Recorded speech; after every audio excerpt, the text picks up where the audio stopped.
Good morning, Manitoba. It is Tuesday, July the 8th. You're watching CTV Morning Live. Thank you so much for being with us. Ainsley McPhail is back. She's going to be spending the morning with Main Street Project this morning. They have a lot going on in the summer during those hot days, making sure everybody is safe and well taken care of.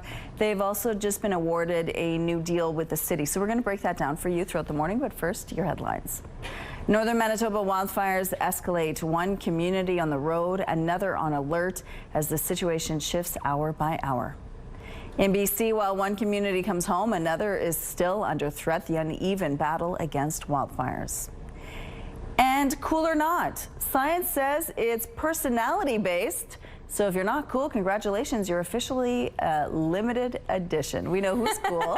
Terry Gale is cool, definitely. And it was fairly cool yesterday on my walk, Terry. Last night, I was surprised I needed a hoodie. A little bit soggy. You even went on your walk last night. Yesterday, just after supper time, I was like, you know what? I'm just going to hang out here. I would have needed an umbrella where I was because the rain was still coming down. I mean, maybe I just eat supper like a geriatric. I don't know. But yeah, it was still raining into the evening time. Now this morning, you can see the sun shining for us, looking good. Just a few clouds lingering. A little bit of fog out there this morning, too. That will dissipate, and then plenty of sunshine is expected. Our temperature slipped slightly below seasonal. 13 degrees would be a normal low. We're starting out at 10 right now with a west wind, 13 clicks. The pressure is rising and the humidity is sitting at 100%. Smoke warnings.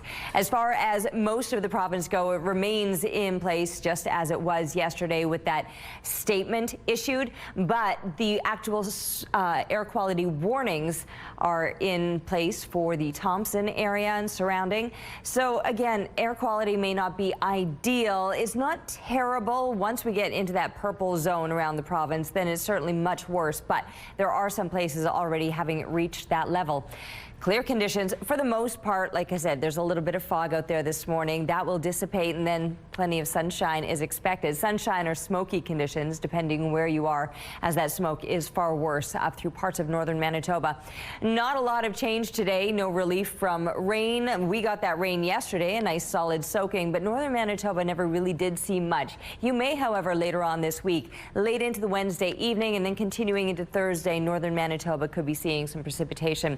Here in the south, we also could see some precipitation later Thursday and into Friday. These temperatures, though, they're just going to keep rising. We got some hot stuff coming our way this week. Thank you, Terry. After weeks of steady improvement, the wildfire situation is once again deteriorating in northern Manitoba. The community of Leaf Rapids is the latest to announce a mandatory evacuation order. That means all 350 residents have until 10 this morning to leave. For some, this marks the second evacuation. For others, it's an entirely new and uncertain experience.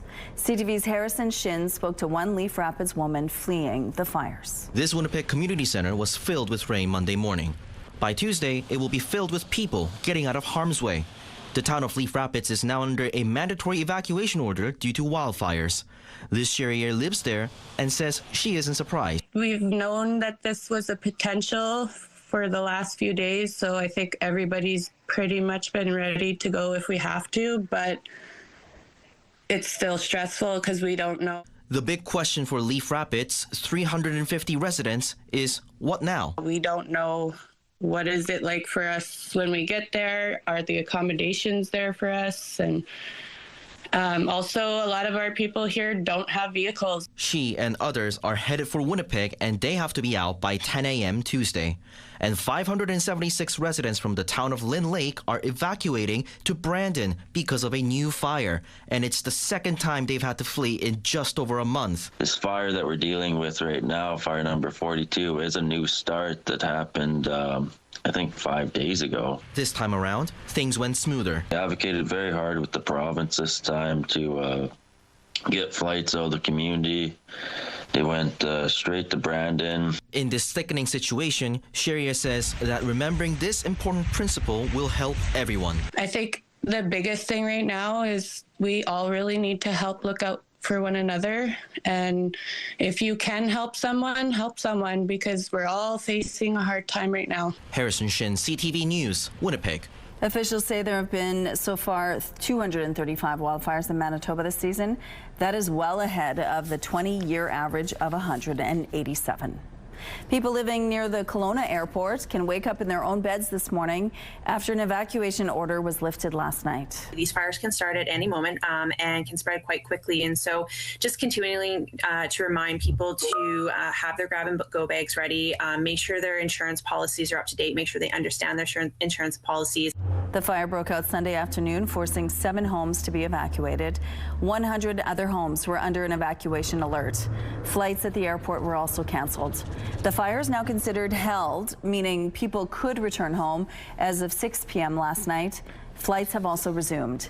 In Lytton, the Eisman Creek fire is still burning out of control. It has burned nearly 250 hectares so far. More than 100 people have now died from the flooding in Texas. Rescue efforts are now into day 5. A vigil in San Antonio was held last night. For the 104 people who have died, about 24 people are still missing. 10 girls and a counselor from Camp Mystic are still missing. 27 people were killed in the flooding from that camp. Most of the people who died were from Kerr County. There are questions now about why there was no order for people to leave for safety. It's very tough to make those calls because what we also don't want to do is cry wolf. The Lieutenant Governor of Texas also said flood sirens along the Guadalupe River may have saved lives. Kerr County had been debating them for decades, but they were never set up because of a lack of funding. If you're thinking about starting weight training, you may want to consider which method suits you best. Experts say if you're new, weight machines are the least intimidating option because they offer stability and a fixed pattern of movement. Weight machines also isolate muscles and don't need a lot of technique or skill. If you're relatively healthy, free weights like dumbbells, barbells, kettlebells, and medicine balls are a more versatile option. For a more portable option to build muscle, improve flexibility and balance, try resistance bands or tubes. They come in a variety of sizes, and the resistance levels are inexpensive and don't require a gym membership. Finally, body weight resistance exercises like push-ups, pull-ups, planks, and lunges can provide a good workout with no equipment. An international team of researchers say they figured out what makes a person cool. The study published this week in the Journal of Experimental Psychology says the personality traits that make someone cool appear to be consistent around the world.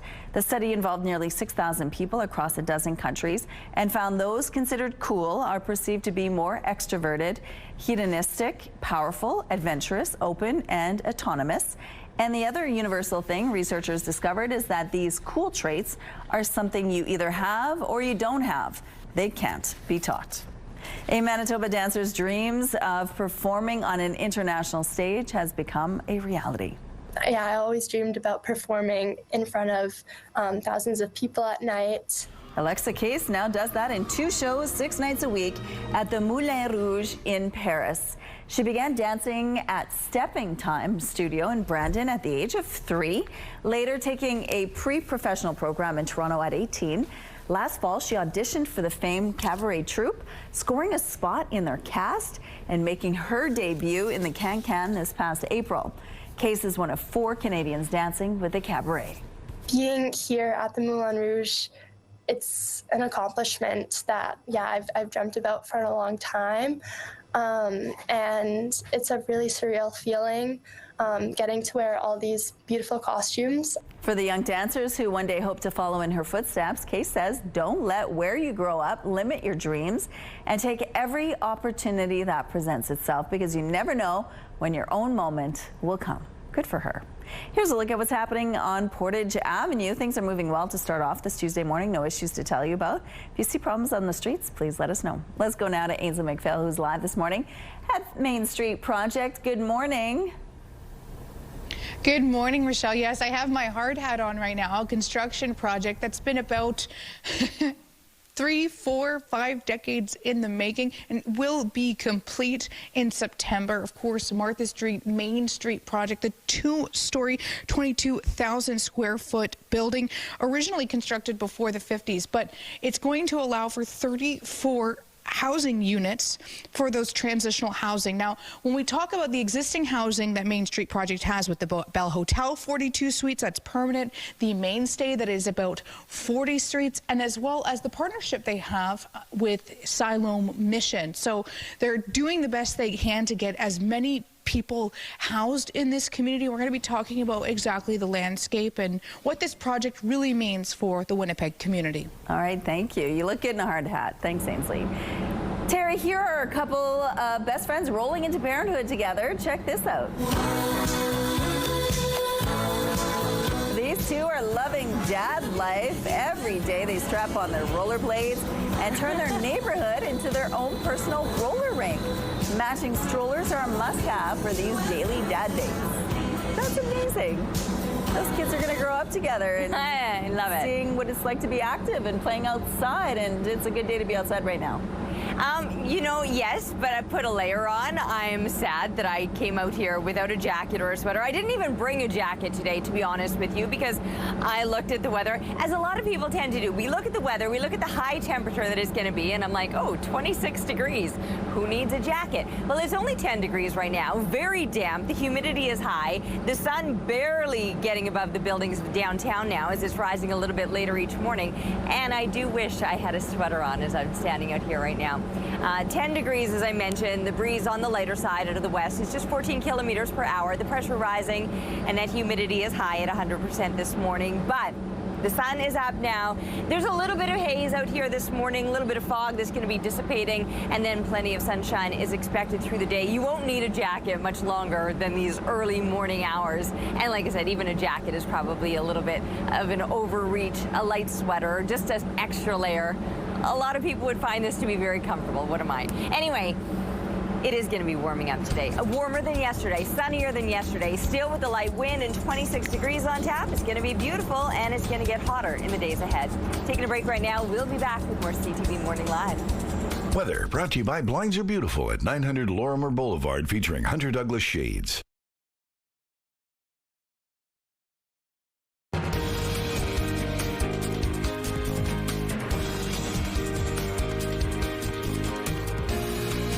Coming up to 6:15, new data from Statistics Canada paints a clearer picture of the tightening housing market in Winnipeg. The report shows that single detached homes made up just over half of the city's housing stock in 2014. By 2024, that had dropped to under a quarter. At the same time, apartments went from making up 1/3 to 2/3 of all dwellings. You're seeing much denser construction in the newer neighborhoods in Winnipeg, and you're also seeing a significant portion of that as larger scale apartment style multifamily. Stats Can points out the city's new rules allowing higher density in mature neighborhoods and lower parking requirements for some developments will likely accelerate densification. The Main Street project has been given a city contract to provide outreach services to people struggling with homelessness, including those living in encampments. The new job comes after the social agency was questioned just weeks ago about setting up a new encampment against the province's plan to clear them away and house people. CTV's Jeff Keel shows you how Main Street Project landed this deal. He has awarded Main Street Project an exclusive agreement to do outreach work, including helping people in encampments find housing. It's a testament to the great work our folks do every day. Main Street Project is receiving $275,000 to the end of the year, with the possibility of 2 one-year extensions. A city spokesperson says MSP's submission scored the highest during an evaluation process. The work includes 24-hour mobile outreach services to people who are unsheltered, with a focus on rapidly transitioning people from encampments to housing. Our outreach is citywide, so we're in every ward of the city. We're supporting people all over the place, so everything from work on folks who are homeless on the street, living in encampments. The contract is being awarded to Main Street Project despite criticism in May. They helped re-establish an encampment in Point Douglas against the province's strategy to dismantle the camps, but it appears things have changed. There's a clear understanding, I believe now, by Main Street Project that we don't want to see them doing that. Main Street Project Executive Director Jamil Mahmood says staff moved the individuals from one encampment to another temporarily over safety concerns, adding there was no housing available at the time. Mahmood says they've now been told there is provincial funding to put people in temporary shelters like hotels if need be. We don't want to see encampments as much as anybody else, so our goal is always to move folks into housing. The city was giving the outreach money to 3 agencies over the last 3 years: Main Street Project, Resource Assistance for Youth, or RAY, and St. Boniface Street Links. Under this deal, RAY will get some money as a subcontractor to focus on youth, leaving Street Links without $118,000 in annual funding. There hasn't really been given any thought to what the impacts will be to all of Eastern Winnipeg and also to all those other neighborhoods. Mayor Scott Gillingham said StreetLinks still gets $250,000 a year from the city for 24/7 safe spaces until 2027. They also have the use of a building on St. Mary's Road. Prime Minister Mark Carney's cabinet has been told to make savings plans by the end of the summer. Finance Minister François-Philippe Champagne, along with the Treasury Board President, have issued letters calling on cabinet ministers to make plans to find day-to-day operational savings. This comes as Ottawa prepares the 2025 budget to be tabled this fall. CTV News has learned ministers must find 7.5% savings for the 2026-27 fiscal year, then 10% in 2027-28, and 15% the year after. A spokesperson for the finance minister says the goal is to find long-term savings. U.S. President Donald Trump has delayed his self-imposed deadline for deals with global trading partners until August the 1st. All I say to the other countries is, some of them wanted to make a deal and want to be fair. Others perhaps got a little bit spoiled. They were a little bit spoiled because for 30, 40 years, 50 years, they were taking advantage of the country. So we're going to, I would say, final, but if they call with a different offer and if I like it, we'll do it. Monday, Trump penned letters to several countries threatening them with tariffs in the absence of deals. And this all comes after Trump gave nations 90 days to negotiate agreements back in April after he hit them with reciprocal tariffs. TikTok says it's pulling itself as a sponsor of major Canadian art institutions as it prepares to shut down operations in Canada. The social media giant has partnered with TIFF since 2022 and the Junos since 2020. The federal government ordered TikTok to shut its Canadian operations, citing national security concerns, though Canadian users can still access the app. The Royal Winnipeg Ballet is getting ready for another season. In fact, Monday was the first day back in the studio for the dancers. They've begun rehearsing for Ballet in the Park, which has become a summer tradition for the RWB. It's a free show at the Lyric Theatre in Assiniboine Park. Ballet in the Park runs July 23rd to the 25th, with performances starting at 7:30 each evening. Stunning shots of animals, mountains, and glaciers were featured in the portfolios of those competing for International Aerial Photographer of the Year.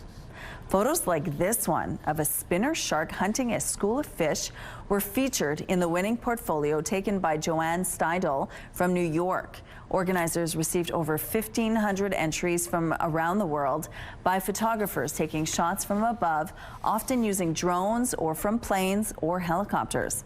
This was the first year of the competition, highlighting the unique perspective. Here's a look at what's happening in traffic on McPhillip Street. Things are moving well over here, no issues to tell you about. If you see problems out there, though, please let us know. CTV Morning Live Traffic brought to you by Mr. Lube Plus Tires. No appointment needed. All right, looking now through the Bath Fitter Live Eye Bath Fitter, your bath and shower experts for more than 40 years. A little bit of fog still lingering out there. Won't be long before that burns off. The sun is up now, so it's really just a matter of time, and then plenty of sunshine is expected today. I was complaining about how cool it's feeling on the rooftop. There's that dampness to the air. I didn't even talk about my rain gauge up there. It looks like we got almost 10 millimeters, probably about 8 millimeters in my downtown rooftop patio there. And yes, the humidity is high this morning. There's that dampness there, and at 10 degrees, which is below seasonal, I was wishing I had a sweater on this morning. Many places are a little bit below seasonal, not necessarily off to the east of us. 13 is that normal low for this time of year. But you can see all through the southwest, high single digits, 7 degrees in Dauphin, 8 at the moment in Brandon, and then 9 for Melita. As far as northern Manitoba goes, you're in for a very warm day once again, with temperatures already starting out in those low to mid-teens and headed up in the mid to high 20s later today. The air quality pretty similar to yesterday, with the advisory or the statement still in place through most of the province. But then there's the Thompson area where that smoke is a little thicker or more dense, and as a result, it's upgraded to a warning in that area. Not much to show you here on the satellite image. It's looking pretty clear, and that'll be pretty much expected throughout the day today. Northern Manitoba, especially into the northeast, you might see a little bit of shower, maybe thunderstorm activity rolling through later today, but I mentioned the temperatures on the rise. So noontime, mid-20s, low 20s here in the south. Will eventually be pushing up into those mid or then high 20s through parts of northern Manitoba. So yes, it's going to be warmer than yesterday and continues to heat up throughout the rest of this week with some precipitation expected toward the end of the week. What an incredible shot this is. Look at the way the clouds are reflecting on that perfectly still water out in Bird River. Thanks to Tanya for this. And keep the photos coming, please, to Winnipeg Weather at ctv.ca. We're taking a break. We'll be back soon. There are new warnings about the health risks of hot dogs. A study finds even one hot dog a day could lead to an increased risk for diabetes and colon cancer. CTV's Pauline Chan explains. 2, 1. Hot dog eating contests may not be particularly good for your health, but a new study by U.S. and U.K. researchers suggests even one hot dog a day puts you at increased risk for common health conditions. They looked at some commonly consumed things like sugar-sweetened beverages and processed meats and trans fats, and they wanted to know how those things are related to common conditions like diabetes and heart disease and colon cancer. Researchers looked at dozens of previous studies involving several million participants in total and found even minimal increases in consumption resulted in a rise in health risks. For example, eating a hot dog a day was associated with an 11% increased risk of type 2 diabetes and at least a 7% increased risk of colorectal cancer. Drinking 1 can of sugar-sweetened beverage a day was linked to an 8% increased risk of type 2 diabetes and a 2% greater risk of ischemic heart disease. And even a small amount of trans fatty acids a day led to a 3% greater risk of ischemic heart disease. Processed meats include deli meats like ham and salami, bacon, as well as things like hot dogs. And we've known for a while that processed meats are a class 1 carcinogen, particularly with respect to risk for colon cancer. And this study found that, as well as they also linked processed meats to increased risk for diabetes, which is something that is emerging in the literature. Why is processed meat so harmful? It's probably multifactorial. It could be some of the processing that you mentioned. It also could be the content of saturated fat, and it also could be a number of things about the ways that we cook them. While one of the researchers says the study shows there is no safe level of consumption for processed meat, sugary drinks, and trans fats, Dr. Mary Scoe acknowledges that it's hard to completely eliminate all these foods from our diet. You want to avoid eating them on a regular daily basis. And when you do eat them, you want to make sure that they're in the context of an otherwise healthy diet, balanced with lots of vegetables, lots of fiber. She recommends following the Mediterranean diet and says diet is one of the most important strategies for reducing health risks. Pauline Chan, CTV News. Coming up, we are live at Main Street Project this morning. We're going to find out more about the community outreach they do in Winnipeg. Stay with us. CTV Morning Live is brought to you by Robin's Donuts, your favorite stop.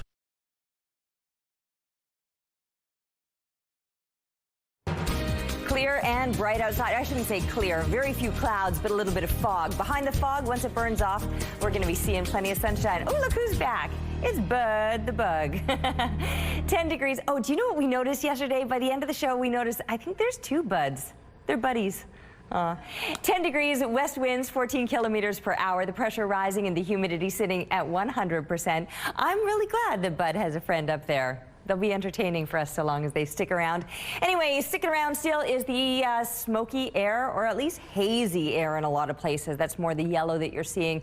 Full out smoke, that's the purple, with air quality warnings in place around the Thompson area, but a slightly downgraded just statement issued for most of the rest of northern and eastern Manitoba. You can see the southwest in the clear, and also the most northern part on the clearer side as far as that smoky haze goes. There were some lingering storms passing through off to the east. You can just see the end of what passed through. That was in the early morning hours. Now you two are pretty clear. Most of us are in for pretty clear conditions today, aside from the haze or the bit of fog that we're seeing first thing this morning. 26 degrees is where we're headed later on this afternoon. That is bang on seasonal, a little bit warmer than yesterday and a whole lot brighter than yesterday without that rain, which we needed. So thank you, Mother Nature. Did some good stuff. We got almost 10 millimeters. I'd say closer to about 8 in my rain gauge up on the roof. I'll show you that in about 10 minutes time. 13 degrees overnight, still with the clear conditions and light winds. They'll be out of the northwest today, but then south winds overnight. And then tomorrow, those winds getting a lot stronger. Warmer temperatures, though. You'll appreciate that breeze. 27 degrees with the sun still shining for another day. By Thursday, chance of precipitation that'll carry us in through the rest of the week. Thank you, Terry. Police have a suspect in custody in connection to an assault at the Forks last month. Police previously said the 30-year-old male victim was attacked at random, and the beating continued even after he lost consciousness. The Force says officers went to an apartment on Jefferson Avenue early Sunday morning to search for the suspect. They say he jumped from a third-story window to avoid police, but they eventually caught up with him. The 33-year-old male suspect, who was also wanted on a Canada-wide warrant, is facing several charges. The 176 people, including 85 Canadians and permanent residents who died on flight PS752 in 2020, are being commemorated with a new memorial here in Winnipeg. 5 years after the Ukraine International Airlines plane was shot down shortly after taking off in Iran, a memorial has been dedicated to the victims. The stone wall is inscribed with their names and surrounded by 8 trees, representing the victims who have made Winnipeg their home. Another 176 trees have been planted in the White Ridge Park in their honor. It stands in a park across the street from where 3 of the victims once lived. Not only just to safeguard the memories and the legacy of our loved ones, but also provide education, provide information to the larger public. The Association of Families of Flight PS752 victims says the memorial will act as place of mourning, remembrance, and statement of accountability. The premiers of Ontario and Alberta have signed trade and resource cooperation agreements, but critics are warning more internal free trade may not be the economic boost Ottawa has promised. They need to be asking questions, right, of their premiers to make sure that we're not risking more than we're gaining, right, in terms of economic benefits. A new report from the Canadian Centre for Policy Alternatives argues, quote, the notion that resolving such issues could lead to more than $200 billion in economic gains is pure fantasy. They're also warning Canadians of potential service and safety trade-offs that could come with less regulation. Tearing down interprovincial trade barriers has been pitched as a way to limit the damage caused by the U.S. trade war. We could also hear more on these efforts today as trade ministers from each province all meet in Quebec City. Canadian families have been hit hard by a Trump crackdown. The U.S. Immigration and Customs Enforcement Agency, or ICE, has detained dozens of Canadians. CTV's Heather Wright spoke to a mother fearful about the fate of her daughter. It has been more than 3 months since Maria Estela Cano watched as her daughter was arrested in Florida, and she's been fighting to get her released ever since. That is really horrible for her, horrible.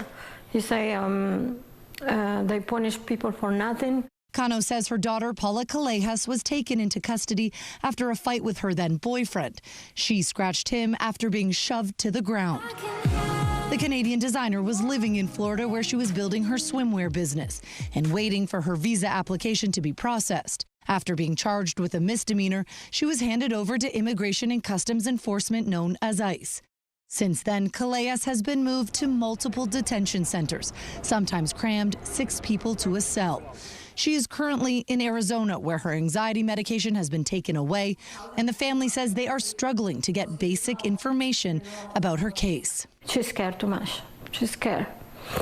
And she's saying, Mommy, I'm asking, but please let me go, let me go. Like, why keep her there? As part of its immigration crackdown, the Trump administration has pushed ICE to make at least 3,000 arrests a day. They say the targets are murderers and drug dealers, but many more are being caught up in the raids. Global Affairs Canada says at least 55 Canadians are currently in ICE custody, a number the government says is typical, though they note it can fluctuate. While Global Affairs won't provide specific information on Callejas' case due to privacy, they say consular officials are in contact with local authorities to gather more information, as well as with the individual to provide consular assistance. At least one Canadian, Jasmine Mooney, has been released after being held for nearly 2 weeks. Well, last month, Canadian Johnny Noviello died while in ICE custody. His death is under investigation. Paula Calleja's family says it was the death of Noviello that prompted them to speak out. While they are able to speak with Paula multiple times a week, they say her mental health is suffering, and they worry she might not make it home alive.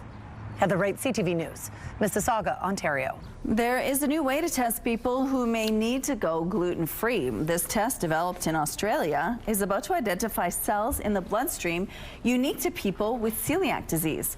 The best thing about the test is that it doesn't require patients to consume gluten, making for a quicker and less invasive diagnosis. The hope is for the test to be available to the public in 2 years.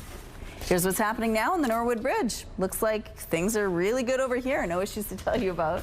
If you see any problems out there, though, please let us know. And here's a look at your gas prices. The Canadian average is $1.35, while the provincial average is lower at $1.29. In Winnipeg, the average is $1.27. The lowest price in the city is $1.16. All this info is on gasbuddy.com. Price at the pump brought to you by kidneycard.ca. Get a free tow and a tax receipt for value of your car.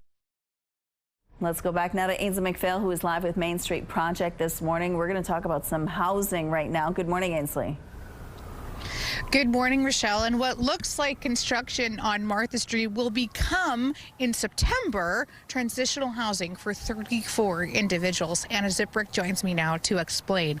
What are we looking at, Anna, and what's the process and the timeline been so far? This is our Martha Street facility, so many people will remember this as where our old shelter was. So we've got our withdrawal management services here, we've got our protective care, and then on this side, wrapping up in September, is the first phase of the renovation, where we're redoing our 34-bed, 28-room transitional housing. So we've got some new communal space, green, inclusive, beautiful renovation. Go ahead. Well, I was going to say, it sounds like a lot of work. Yeah, it's a $18.9 million project, mostly federally funded, some funding from End Homeless Winnipeg too on the transitional housing side. We've been working on this for just over a year, and it's going to wrap up and open in September, and then we're going to start phase 2, which is the other side over here. Wow. And how long can these individuals stay? Transitional housing is usually 18 months, but we'll allow people to stay with us as long as we can. Some people move on to different supportive housing or onto independent living. And what this is a part of a bigger picture, a larger conversation when we talk about the need for housing like this in Winnipeg, in Manitoba. What is currently existing as it pertains to Main Street Project? We've got our Bell Hotel. We just opened up a building with Salome Mission, and we're adding some extra rooms there, renovating as we go. And then we've moved over our mainstay housing that was here into an apartment building on Sargent Avenue, but there's still lots of room for extra housing. There's a critical housing shortage in Winnipeg. Mm-hmm. What are you seeing? I know you've just answered that, but really on the ground when it comes to these individuals who are in desperate need of care?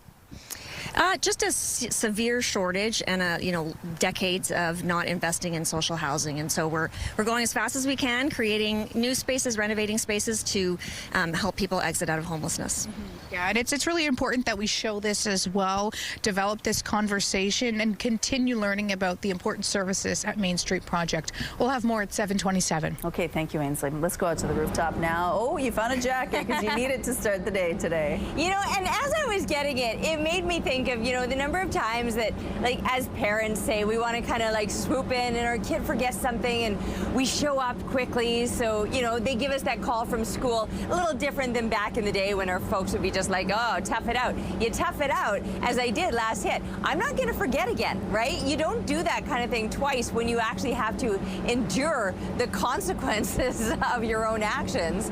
We need to stop showing up with our kids or with jackets or umbrellas. I took my kid an umbrella yesterday. This is, I guess, me just, projecting. Anyway, out here this morning, the sun is shining. It's just at the moment starting to tuck behind 360 Main, but mainly clear conditions is what we're waking up to this morning, although a little bit of fog, which is now starting to burn off, but behind that fog, there's very few clouds. So it will be a bright and sunny day pretty much across the entire province, and a hot day, too, especially across northern Manitoba, where the mercury might surpass southern Manitoba by a degree or two, but that puts you several degrees above seasonal, whereas southern Manitoba, the 26 that we're expecting, bang on normal for this time of year. The winds today, they'll remain on the lighter side, but they will get stronger for tomorrow, and tomorrow it gets even hotter yet and continues to heat up throughout the rest of this week.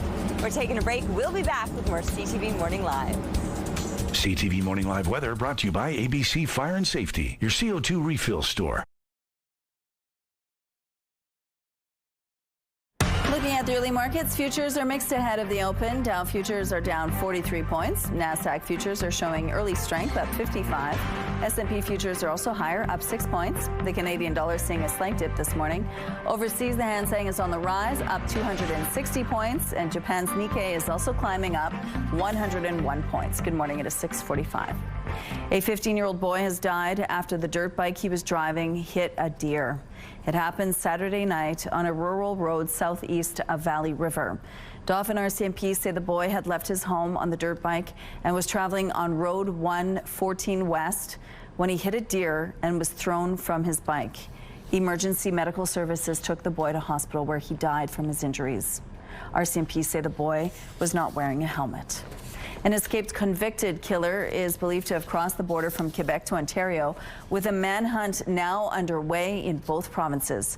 Staff at a minimum security prison north of Montreal discovered 69-year-old Laurie Bill Germa was missing late Saturday. He was found guilty of first-degree murder in 1992. At least 3 other inmates have escaped from this institution in the last 16 months. Corrections Canada says these incidents are rare. The alleged ringleader of a massive, sophisticated scam that preyed on unsuspecting seniors for millions has been arrested. Wanted by Canadian and U.S. authorities since March, the suspect could face decades in prison. Here's CTV's Matt Gilmore on where he operated from and how he pulled it off. His estimate is a $2 million investment. He presents himself online as a wealthy real estate investor. But if the allegations against him are true, much of Gareth West's money was really coming from an elaborate conspiracy to defraud unsuspecting seniors across the United States. West is one of 25 Canadians formally accused in a U.S. federal indictment of running a grandparent scam, where fraudsters trick individuals into believing a loved one is in legal trouble and in urgent need of bail money. Jeff Horncastle is with the Canadian Anti-Fraud Centre. At that point, a second suspect normally comes on the phone claiming to be law enforcement or a lawyer, requesting for the payment, typically in cash. What's up, guys? My name is Gareth West. 23 of the 25 defendants were arrested back in March, but West and one other have been at large since. The RCMP says West was arrested on July 4th in the town of Saint-Colomban, about an hour north of Montreal. Police say he did not resist arrest and is now facing possible extradition to the United States. In the indictment, the U.S. attorney in Vermont alleges West was one of the leaders of the conspiracy that defrauded seniors of $21 million over a 3-year period starting in the summer of 2021. West is also accused of money laundering and, if found guilty, could face up to 40 years in prison. Last year, police raided 2 buildings in the Montreal area allegedly being used as call centers for the scam, including this one in Pointe Claire. We discussed, scams in general, how they come from overseas for the most part, but this, it proves that it's not always the case, and highlights the importance of reporting to your local law enforcement and to the Canadian Anti-Fraud Centre. He says the grandparent scam alone costs Canadians a reported $33 million every year. But that's just the tip of the iceberg. The Anti-Fraud Centre estimates only 5 to 10% of fraud gets reported. Always try to make the outgoing phone call, especially when there's a request for money or personal information. Matt Gilmore, CTV News, Montreal. Israeli Prime Minister was a guest at the White House Monday for the 3rd time in 6 months, and Benjamin Netanyahu presented a letter to the U.S. president. The letter I sent to the Nobel Prize Committee, it's nominating you for the Peace Prize, which is well deserved. The U.S. is brokering indirect talks between Israel and Hamas for a ceasefire in Gaza and a hostage deal. Trump has floated a plan for an initial 60-day ceasefire that would include a partial release of hostages held by Hamas and an increase in humanitarian aid for Gaza. Both leaders praised each other following U.S. airstrikes on Iran's nuclear facilities. The company behind Jersey Milk says the chocolate bars are being discontinued after more than 100 years in production. International packaged food giant Mondelez says the decision to drop the Jersey Milk bar is because of a drop in demand. But the company says there will be no job losses as a result. It says company research shows consumers have shifted to other pure milk chocolate bars like Cadbury Dairy Milk. What's said to be the world's biggest time capsule has been cracked open. The town in Nebraska buried the capsule 50 years ago. It took 3 days and a crane to reopen it over the weekend. Items inside include a car, pictures, and notes people wrote to future generations. Here's a look now what's happening in traffic along Confusion Corner. Looks like things are starting to pick up over here, but overall moving well. No issues to tell you about. All right, just a little bit of lingering fog, almost gone now though. It's 10 degrees with west winds 14 kilometers per hour. The pressure is rising and the humidity sitting at 100%. It is cool and damp feeling out there this morning, mostly due to that humidity and the slightly below seasonal temperatures. But it won't be long before the temperatures are back up to what you would expect this time of year. Plenty of sunshine pretty much across the entire province. But we also still have those air quality statements in effect. It's just a statement in the areas where it's yellow. And you can see that now extended into the most northern part of the province where it's the smokiest, or the smoke is the most dense. That's in around the Thompson area where a straight up air quality warning has been issued. That was actually issued yesterday and still remains in place. Smoke will be an issue today, but aside from that, not much else going on. The satellite image isn't really showing much. There's very few clouds out there. We might later today see a bit of precipitation rolling through the very far northeastern part of the province, but take a look at these temperatures. High 20s right up into the most northern part. These values well above seasonal. This time of year, about low 20s would be pretty typical, or for some even high teens, mid to high teens in the far northeast around Churchill. But instead, it is going to be a warm one today with that smoke lingering a little bit heavier in some places. We too will notice a little bit of that haze today. Once the fog burns off, we are in for plenty of sunshine. The winds remaining light, seasonal temperatures are expected, and then it only gets hotter throughout the rest of the week with a little more precipitation expected Thursday into Friday and staying pretty mild or above normal into the weekend. Thank you, Terry. July is a big month for sales, and not just because of Amazon Prime Day. ABC's Olivia Rubin has some advice on how to find the best deal.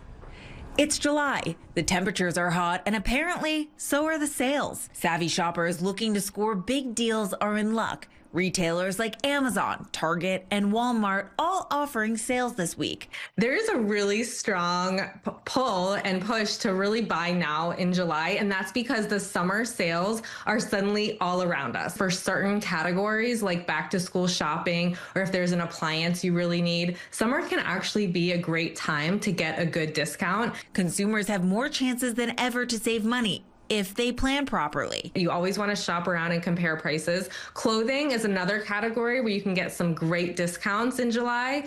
And also beauty, personal care items. Some consumers may even take advantage of summer sales to get a jump start on their holiday shopping. If you are someone who can be that organized and remember what you bought and where you hid it in your home, then that can be a great strategy because it really eases the burden of holiday budgeting if you can spread out some of that spending and get it done early. But many households are facing financial pressures. We always want to shop and to buy because it feels good and we need certain things, but at the same time, we want to be mindful of our budgets. There are even some movements to encourage people to cut back on the spending. We've seen a huge growth and popularity of movements like No Buy July. It follows a whole trend we saw throughout winter, where there were a lot of popular Instagram reels and influencers across across social media, really promoting the idea that we don't need so much stuff. But when you do need to shop, it can be helpful to spend a little more time and energy planning out your budget, making those lists, making sure you're shopping the discounts when they're available. And of course, experts say the best approach is to make sure you're the one in control of your shopping and that you're not getting swept up in the excitement of the sales. Olivia Rubin, ABC News, New York. A Canadian couple is proving that obstacles can be turned into opportunity. CTV's Adam Sawatsky has more on how a problem tree ended up delighting a neighborhood with some thoughtful pruning. Every time she backed up her car, the head on the swivel really a lot. Tracy Ferreria's view of the oncoming traffic was blocked by that bush. It was a bit of a challenge safety-wise. But Tracy didn't want to cut it down. So her husband John wondered if the best workaround was to cut through it. And so I made a couple of holes. Which proved to be a whole lot of help for Tracy. That's brilliant. This is so much easier to get out of the driveway. Until a friend mentioned the hole looked like a mouth. You got to make a face. So I made a face, let the hair grow on it. He even named it.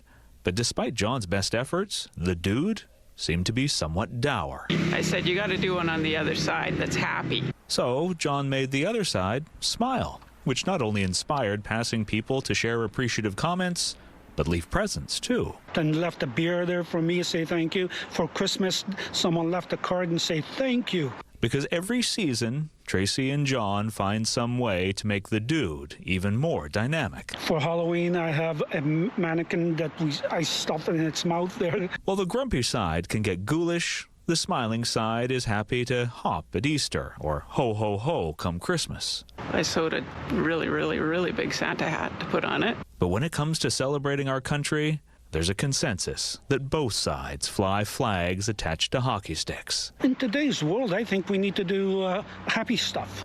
Which is why John has expanded his positive pruning to include a second bush he calls the little dudes, who Tracy calls the kids, because like real children, they also can't get enough of Christmas. A little bit of effort can bring a whole lot of joy. So why not take the time?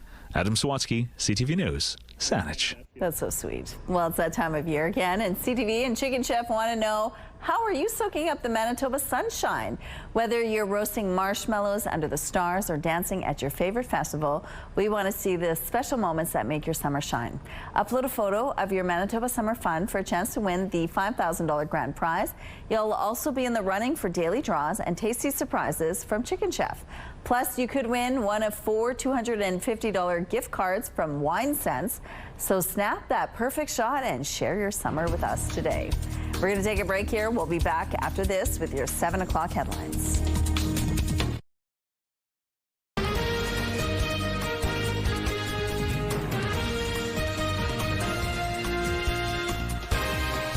Good morning. It is 7 o'clock on Tuesday, July the 8th. You're watching CTV Morning Live. Thank you so much for joining us. Now, wildfires, of course, are moving in again in the north and forcing people to leave their homes once again. In fact, this morning, the community of Leaf Rapids will see about 350 people leave today. So we're going to get the latest on the ground. We're also going to speak with the MKO Grand Chief, Garrison Settee.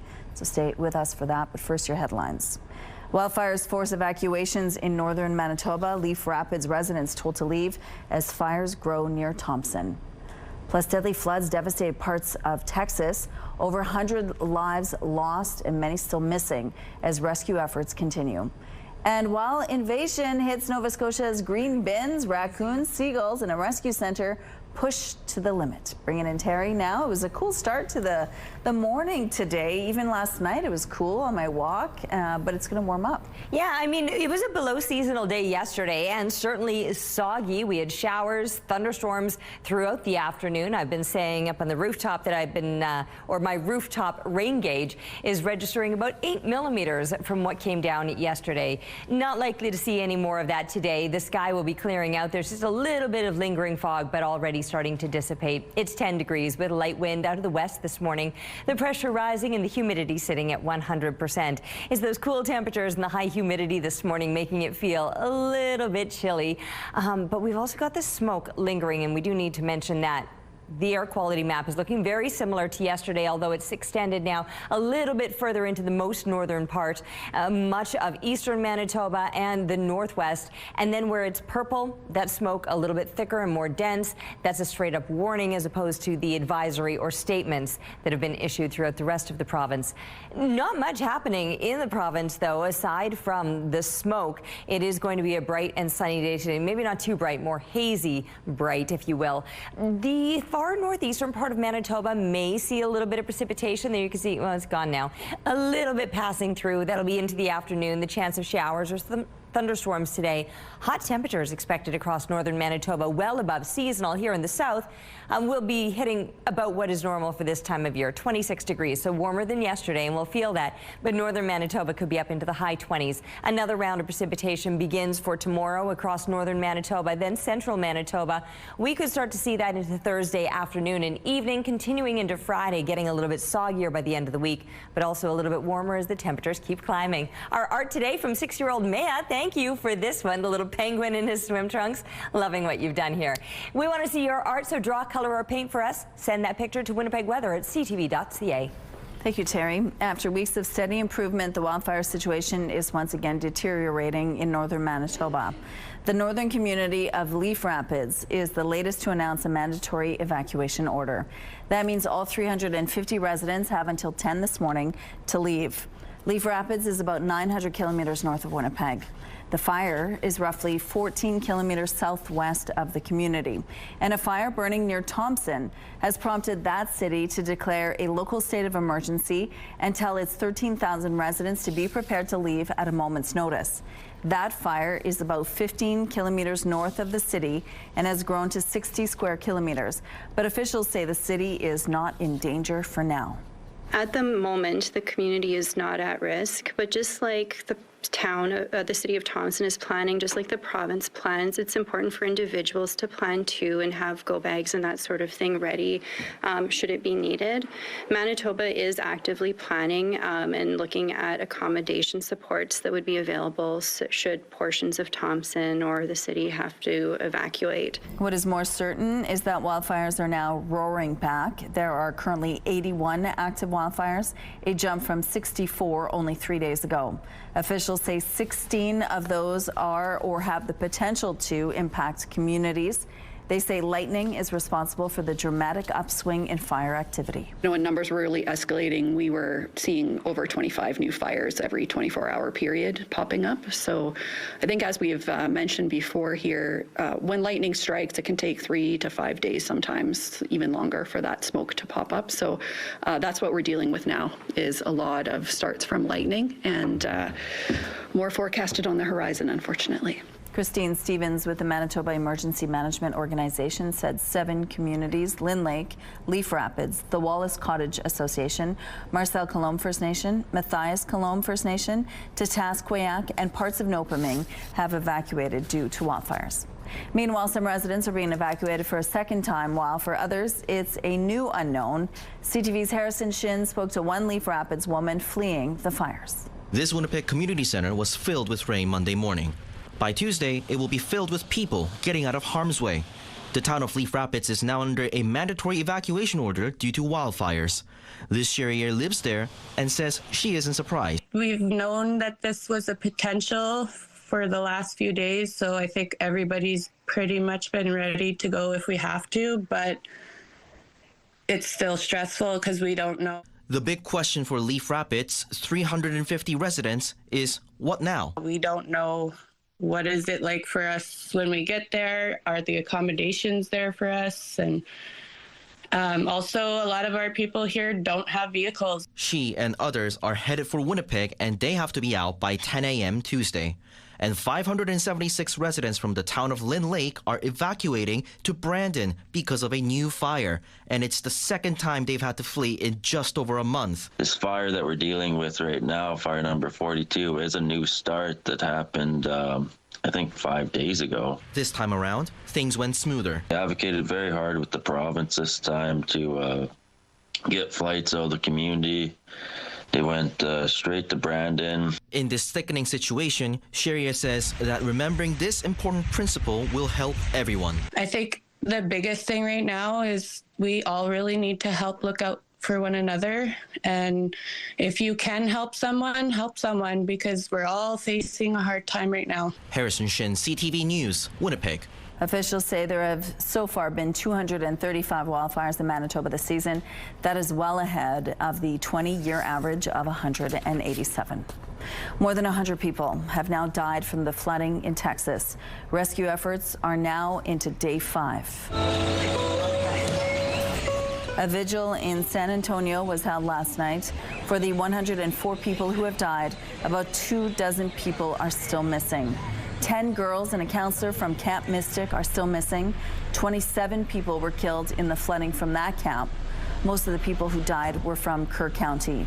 There are questions now about why there was no order for people to leave for safety. It's very tough to make those calls because what we also don't want to do is cry wolf. The Lieutenant Governor of Texas also said flood sirens along the Guadalupe River may have saved lives. Kerr County had been debating them for a decade, but they were never set up because of a lack of funding. The U.S. president stepped up his trade war Monday, threatening steep tariffs on many countries, including 2 major Asian trading partners. Donald Trump posted identical letters addressed to the leaders of Japan and South Korea, announcing 25% duties starting August 1st. Trump is sending letters to more countries hit by his Liberation Day tariffs that have not struck trade deals with the U.S. Canada was not included in those global tariffs and is trying to get a deal by July 21st.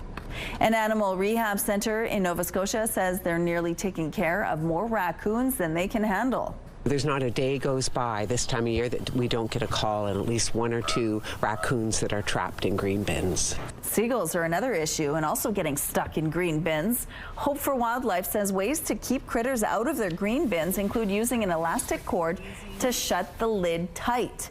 Another tip is to stand the bin alone away from walls or trees. They also recommend keeping the bins clean. Here's a look at what's happening now on Kenaston Boulevard. Traffic volumes are still quite light to start off this morning and overall moving quite well. No issues to tell you about.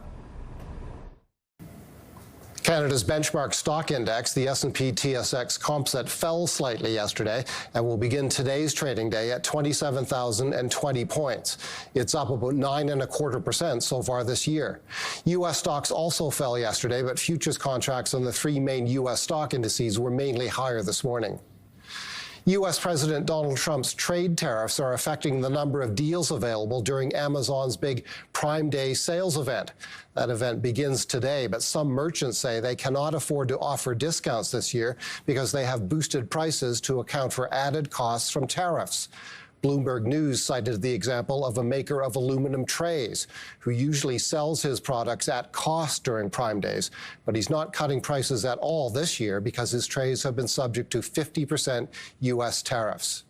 And the Canadian dollar was trading at 73.2 cents U.S. this morning.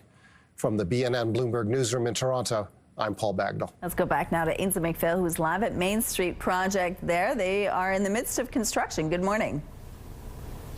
Good morning, Rochelle. Yeah, everybody booked and busy. I'm just here to supervise, of course. We're standing in the kitchen, which will be available come September. This 2-story building, originally constructed before the 1950s, is now going to provide transitional housing to 34 Winnipeggers. Now, existing, of course, Main Street Project's got the Bell Hotel with 42 suites, 40 full at the mainstay as well.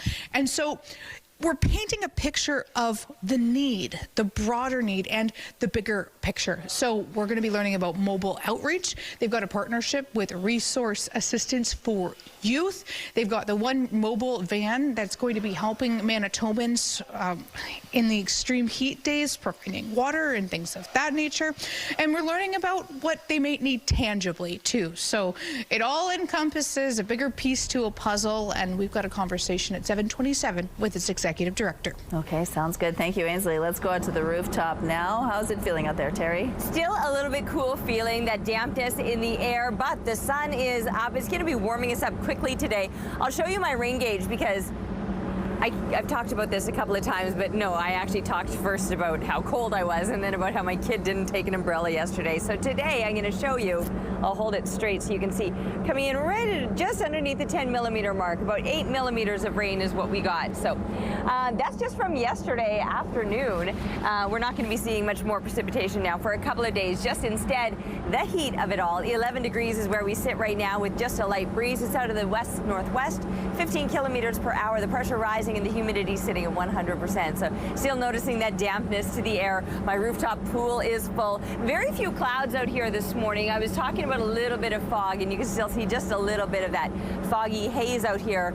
But once that sun burns that off, we're in for sunny conditions pretty much across the entire province today, and a hot one too, or at least seasonal here through southern Manitoba, with 26 degrees being normal for this time of year, and that's exactly where we're headed. But then there's northern Manitoba, who might even surpass that, 27, 28 degrees in some places.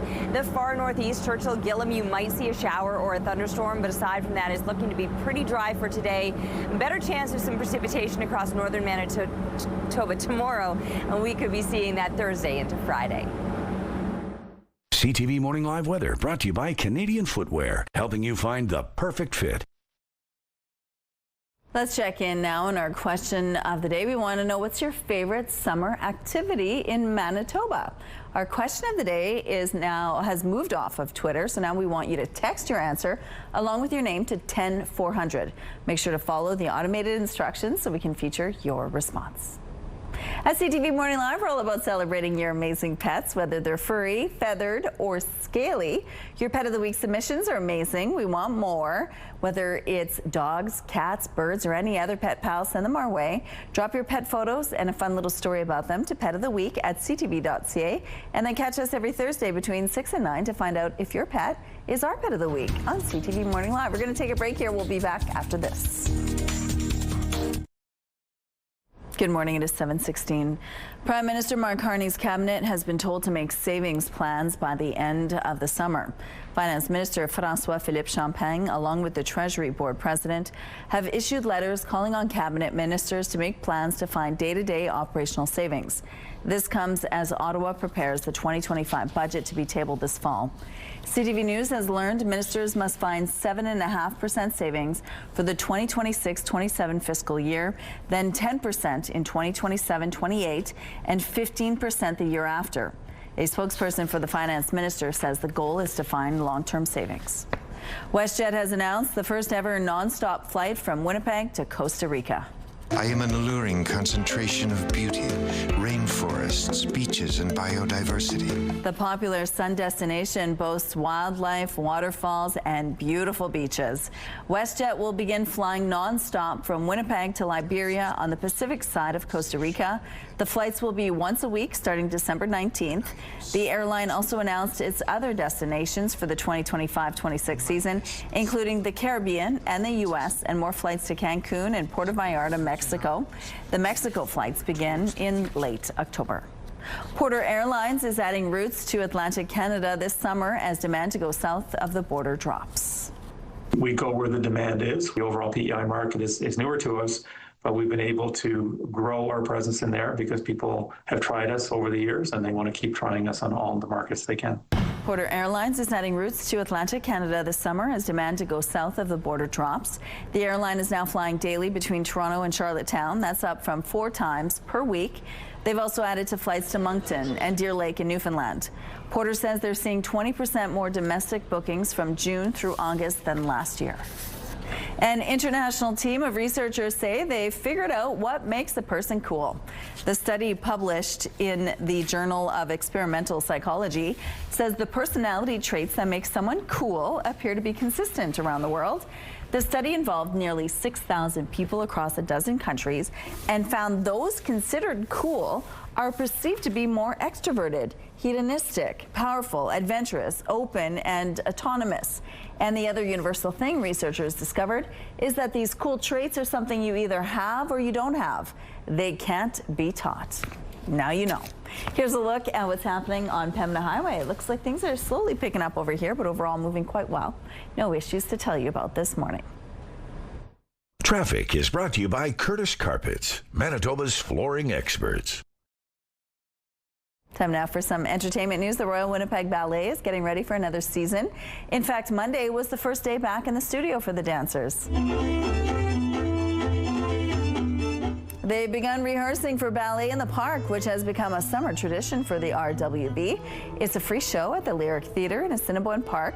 Ballet in the Park runs July 23rd to the 25th with performances starting at 7:30 each evening. There's been a rebirth at the movie theaters. Dr. Henry Loomis, this is Zora Bennett, our mission specialist. Sorry, what mission? Jurassic World dominated at the global box office during the 4th of July weekend. Overall, it raked in $318 million. The film stars Scarlett Johansson, Jonathan Bailey, and Mahershala Ali. Coldplay has wrapped its first of 4 shows in Toronto.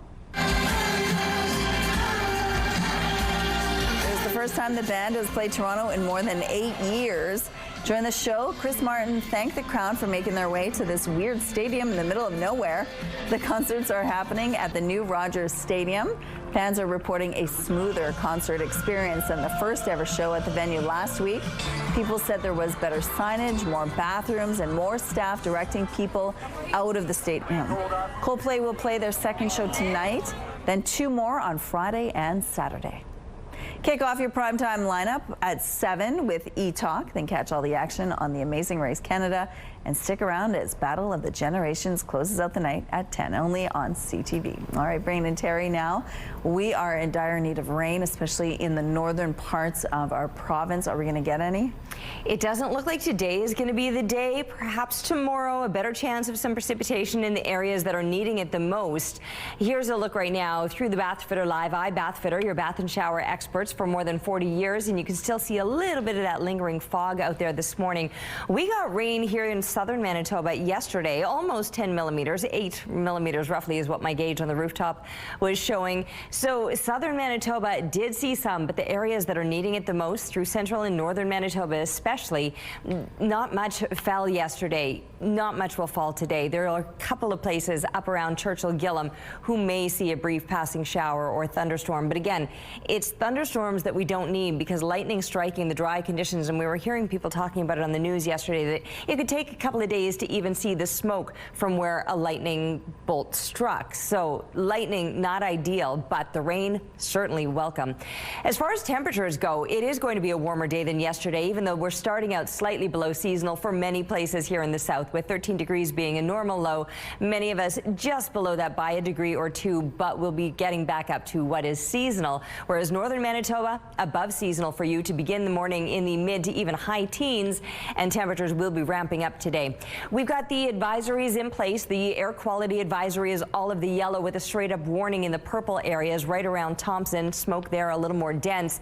Not much to show you here on the satellite image, and like I said, there won't be much happening today aside from the temperatures rising to seasonal or slightly above seasonal temperatures. Take a look across northern Manitoba into the afternoon and pushing up into those high 20s versus the seasonal 26 degrees that we're expecting here in Winnipeg. But we too will notice those temperatures on the rise throughout the rest of the week, with a little more precipitation coming Thursday through Friday, which northern Manitoba could be seeing on Wednesday.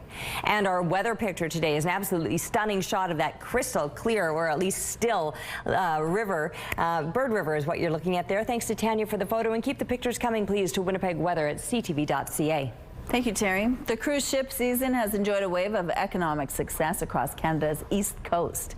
Here's CTV's Paul Hollingsworth on why the big boom as tourists worldwide all aboard. Sunny day marks the arrival of another cruise ship. Now we're into like a ship almost every day. Over the next week and a half, 10 cruise ships will visit the Halifax waterfront. Thousands of visitors will see the sights, walk the boardwalk, take pictures, even rent a bike and go for a ride. Seeing new places, revisiting old places. We were here, like my wife said, about 20 years ago. When I've been here, I've always found it nice. The cruise industry brings 350,000 passengers to Halifax each year aboard more than 200 ships. We've cruised a number of times before, and it's a nice way to get introduced to a number of different destinations without actually having to unpack and travel to those destinations. The hotel travels with us, so to speak. Many associate the cruise ship season as only being in the summertime, but these massive vessels come here until mid-November. year. And they are bringing people from all over the world. Number one clientele on cruise ships would be Americans. But after that, we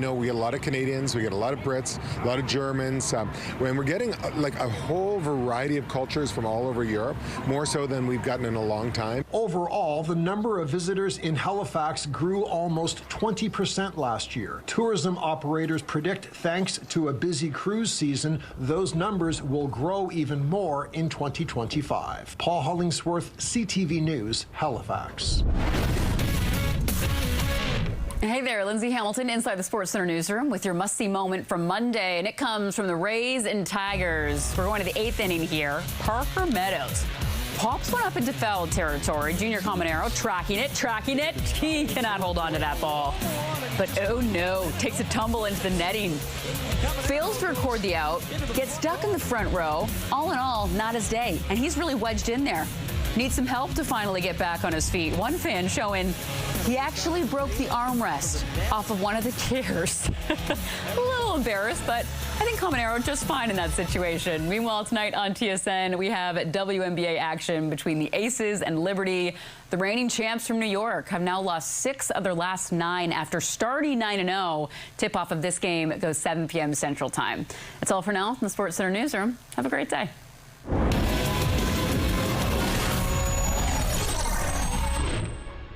TSN Must See Moments brought to you by Super Blinds and Draperies, your Hunter Douglas shade provider for over 40 years. Main Street Project has just been awarded the contract as the official 24/7 mobile outreach service provider for the city of Winnipeg.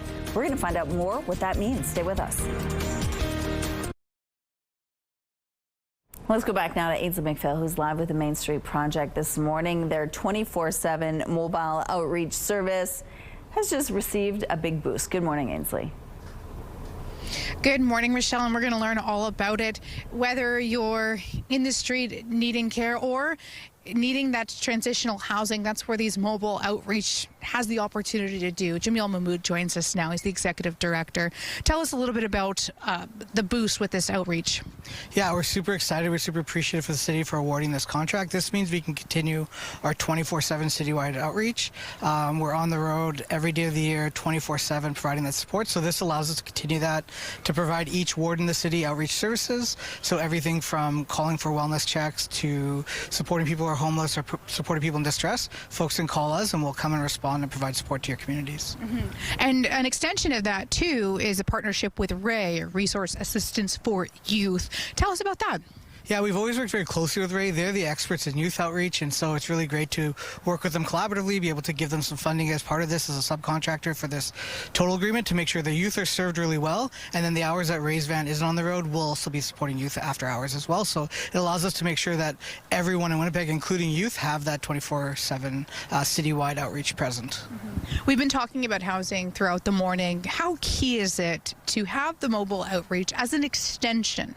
Yeah, it's super essential. We know the only way to end homelessness is to build housing, but you also need to connect people to housing. And that's one of the key aspects of our outreach is be able to take people who are in encampments or on the streets and then connect them directly into housing and then supporting them staying housed. So without that connection piece, you can have the housing and then you can have people who need it. But if you don't make that connection and get them from one location to the other, make sure they have everything they need, all the paperwork for housing, all that work happens while they're moving in. And when you're homeless, that's often hard to do because you don't have, a filing cabinet, stuff to keep you. So we're able to provide all the supports and then make sure they're transitioning from where they are into stable housing.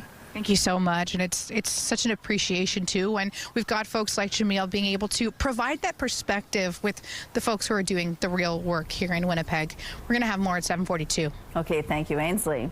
And there is a smell of smoke in the air again today, Terry. Yeah, I'm really noticing more so, though, just that dampness and the fog. You can see off in the distance the fog that we can see. Oh, and our little bud. Bud is back. Anyway, we did discover yesterday there's 2 of them, which explains why one leaves the top of the screen. It's not like a video game. One leaves the top and it comes in the bottom. No, there's actually 2 bugs hanging around out there. 11 degrees, winds out of the west-northwest, 15 kilometers per hour. The pressure rising, the humidity sitting at 100%. 2 bugs means in a couple of days There's going to be a lot of bugs. Does it mean that? Explain that to the kids. Anyway, northern Manitoba, we've got smoke warnings in place up around Thompson, and then the advisory or the statement that's issued through most of the rest of the province, now extended right up along that most northern border in the northwest and right down into the southeastern corner, parts of northwestern Ontario as well, all included in that air quality advisory, with the smoke the heaviest and the thickest right around the Thompson area. Not much to show you here on the satellite image. The fog doesn't show up, and behind the fog there's really not much to show you because there's very few clouds out there. There won't be today. Instead, plenty of sunshine, which will warm us up to a seasonal high of 26 degrees. Northwest winds, they'll remain on the lighter side throughout the day today, then shifting out of the south overnight, but still fairly light as we drop down to a very seasonal 13 with still the clear conditions. Still clear for tomorrow, plenty of sunshine, a little bit warmer yet, and a lot breezier. Those winds shifting out of the southwest will at times be gusting to about 50 kilometers per hour. Wednesday is the day that parts of northern and central Manitoba might begin to see some precipitation. For us, that'll be Thursday, continuing into Friday. Thanks, Terry. A 15-year-old boy has died after the dirt bike he was driving hit a deer. It happened Saturday night on a rural road southeast of Valley River.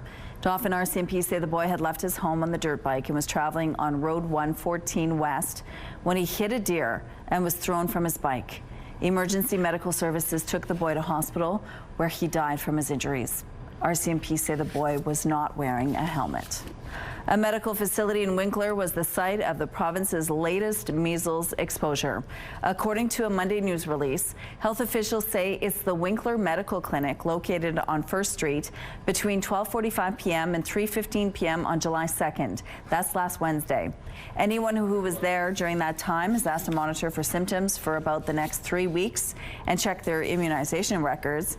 As of June 28th, there had been 116 confirmed measles cases in Manitoba. Frustration in BC after a mother of 2 was killed in a brazen daylight attack in Kelowna.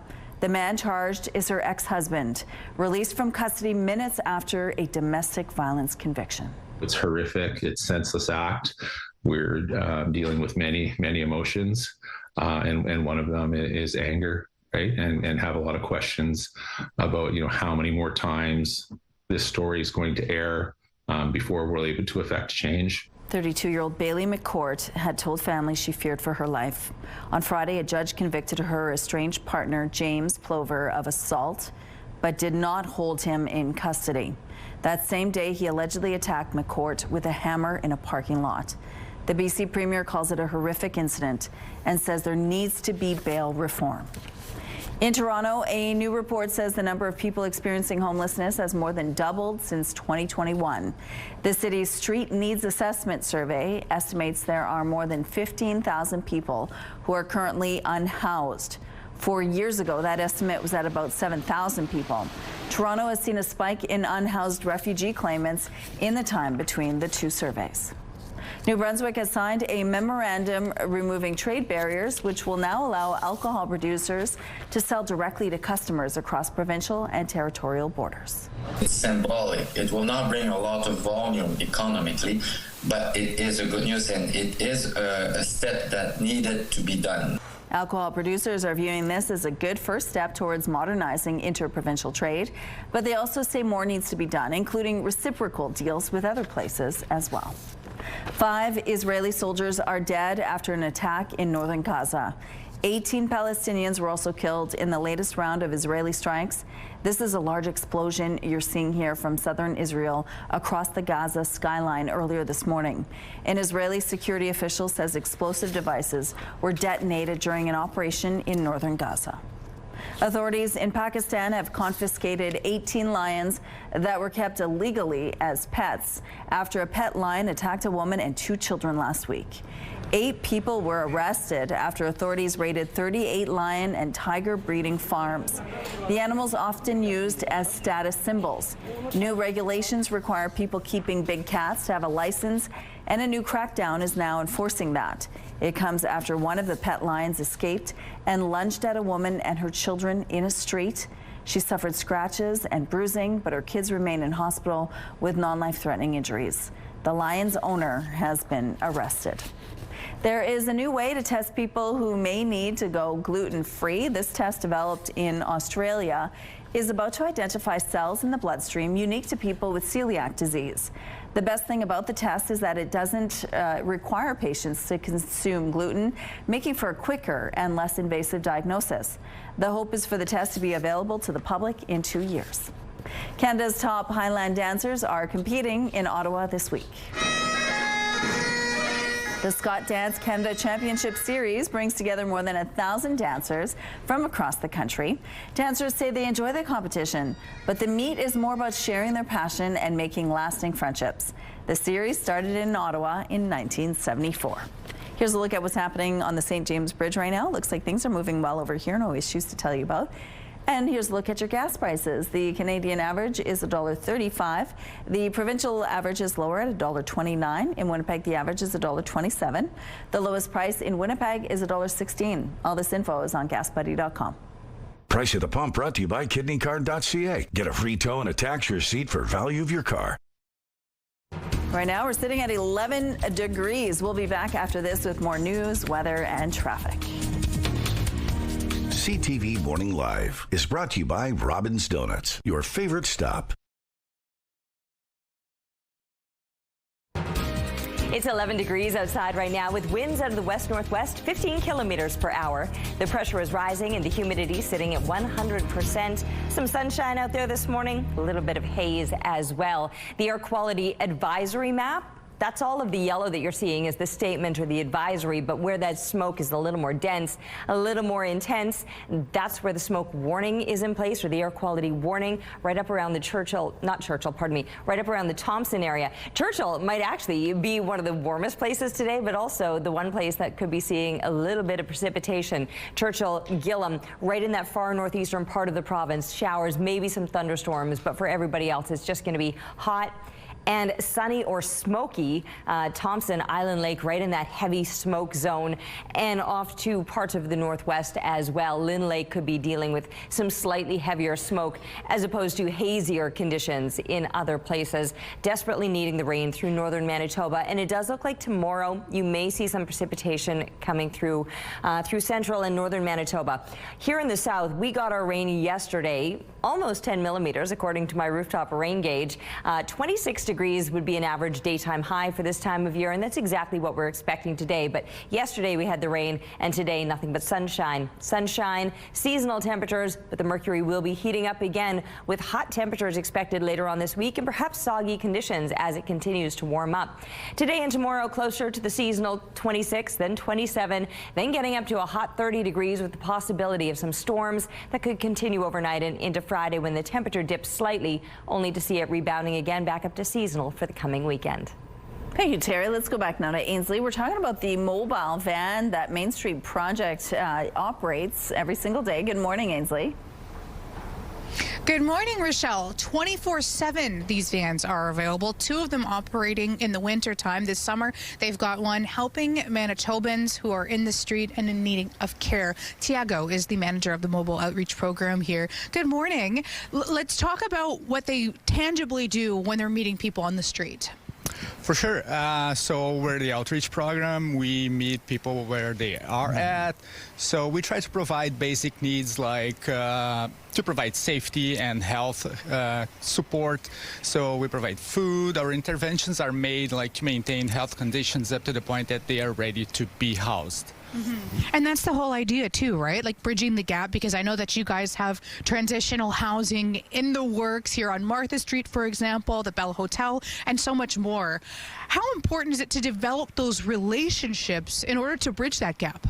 Oh, for sure. There's no service fits all, so we try to meet the person like to close the bridge between the gaps in services. So, for example, if you're living out there, you're not going to be able to connect with health in a way that most of us do. So that's the reason why we're going to be supporting them all around the city. And that being said, everybody's going to need something different, right? The same, but different on a case-by-case basis. What are some examples of things that people in the street may need from you? Oh yeah, we go since like basic things like food and clothing, some toiletry supplies, and we go to more complex issues like case management. We're going to be able to connect them with the case manager, and this way develop based on the person's needs and wants. If somebody is in the street or they're driving and they see someone who may be in need, how can they access the services like these? Oh, the easiest way and easier to remember is going to be called the 211. They're going to be able to connect us with the person and address the person's needs and concerns, do a wellness check if that's the case, and provide transportation to a safer place. Awesome. Thank you so much. We're chatting housing and outreach all morning. 8:06 is our next conversation. Thank you, Ainsley. A couple in Alberta have just finished building a one-of-a-kind miniature model with several difficult yet delicious details. CTV's Connor Hogue explains. Matt Intihar and Sheila Guevara are spending some quality time relaxing together.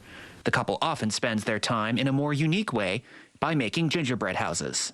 Both of us inspired each other in doing a project because he's good at what I am not. The pair was in a local bake shop when they saw a gingerbread castle built by the baker. We thought, geez, that would be pretty neat if we could build something like that. I don't know if we're up to it, but we could give it a try. Their first house was simple, so they decided to go bigger. At first, they planned to build a replica of the White House. They ultimately selected the Alberta legislature as their subject. Close to home and easier to research in person. As time went on, we thought, hey, we can do this or we could add that on, and so slowly it became a bit more detailed as time went on. Intihar and Guevara worked on their ginger ledge together and separately when their shift work schedules didn't allow for time together. He come home, I'm sleeping, or I come home, he's sleeping. But I see, when I come home, I see something that he did. I'm like, oh, cool, I can do this. After 6 months of gingerbread and marzipan, plus painstaking research, baking, sculpting, and resculpting, this is the result. We managed to finish it, and we're pretty happy with how it looks. I mean, like I say, we're not professional bakers or anything. I could have not done it by myself. The happy couple are in the process of finding a place to display their work and also sharing what they learned about each other in the process. He sits right there and he's just doing this little thing and little thing. It's kind of, looking at him, it's very heartwarming, and he's very graceful doing that, and it makes me push myself harder too. I guess this kind of thing could pull people apart. Maybe they'd get fed up with each other, but I think for us it did. I think it did bring us together. Yeah. Two people who have found extra sweetness in their lives together. Connor Hogg, CTV News, Edmonton. That's sweet. Oasis Live 25 tour is off to a strong start.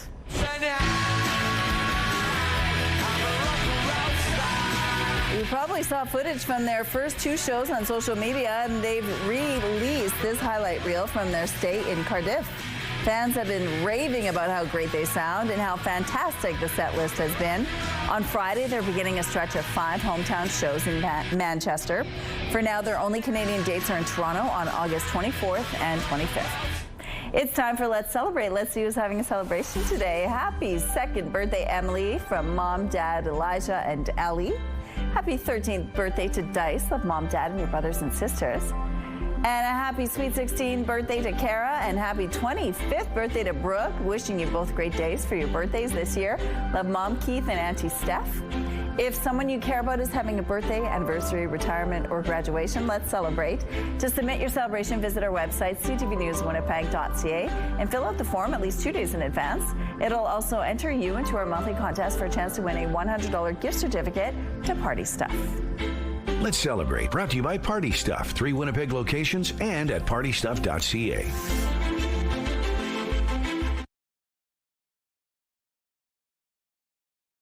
CTV Morning Live Weather, brought to you by Garage Masters, your complete garage specialists. All right, sunshine to kick off your morning. Well, actually, we kind of kicked it off with a little bit of fog, but even that seems to be burning off now. And a bluish sky above. There's a bit of haze out here this morning. Air quality statements still in effect, but it is starting to warm up somewhat anyway. It's 11 degrees right now with a very light wind, 15 clicks out of the west-northwest. The pressure rising, the humidity still high at 100%. We are expecting pretty clear conditions across most of the province today. But yes, the air quality statements or advisories remain in place through most of the province, with the heavier smoke issuing a warning up around the Thompson area. Not much expected today in the way of precipitation. The very far northeast, Churchill, Gillam may see some showers or thunderstorms passing through, but for everybody else, it's going to be sunny or smoky through parts of northern Manitoba, where the temperatures could be even higher than here in the south, where we'll reach a seasonal 26 degrees, but it's going to be a warm one throughout. Thank you, Terry. Wildfires that had receded in northern Manitoba have begun to roar back. The province reported 81 active fires yesterday, with 16 of those threatening communities, leaving some residents to leave their homes immediately, flee a second time, or prepare to leave on a moment's notice. In Leaf Rapids, the roughly 350 residents have been told to be out by this morning ahead of a fire menacing the town 900 kilometers north of Winnipeg. Joining us now with the latest on the wildfire situation in Manitoba is Manitoba Kiiwetinoong Ogimakinak Grand Chief Garrison Settee. Good morning, Grand Chief. Thank you for being with us. Tell us what's the latest on the wildfire situation. Well, the situation remains critical, and our communities are still under threat. With the lifting of the province-wide state of emergency, it continues to be a crisis, and then we're treating it as a crisis every day. I'm on the call with chiefs, and they're handling the situation to the best of their ability, a very strong leadership that we have, but the situation is still critical. This is the second time for some people, and they're being forced to leave their homes again due to fires. How are they handling this growing danger again? It is very difficult because it is a harrowing experience when you transfer 8,000 people into urban areas, and a lot of them left with just one set of clothes and very little resources, like financially. Resources, so it's been very difficult. And I know that a lot of them don't want to go through this experience again because it has been very difficult. Even the process of registration, finding accommodations, and being allocated to congregational shelters is not a very good experience, and I've been there, and it is not a very ideal situation when you're away from home and also waiting in line for many hours, especially when you're an elder, especially if you have your own dialysis and you have diabetes and there's mobility issues. That's a very harrowing experience. So they don't want to go through this again. So we're trying our best to ensure that we have the resources to be able to fight these fires. A lot of them had to go to Ontario, to Niagara Falls to get accommodations. What is the situation like here in Manitoba, and will they be forced to leave and go to another area?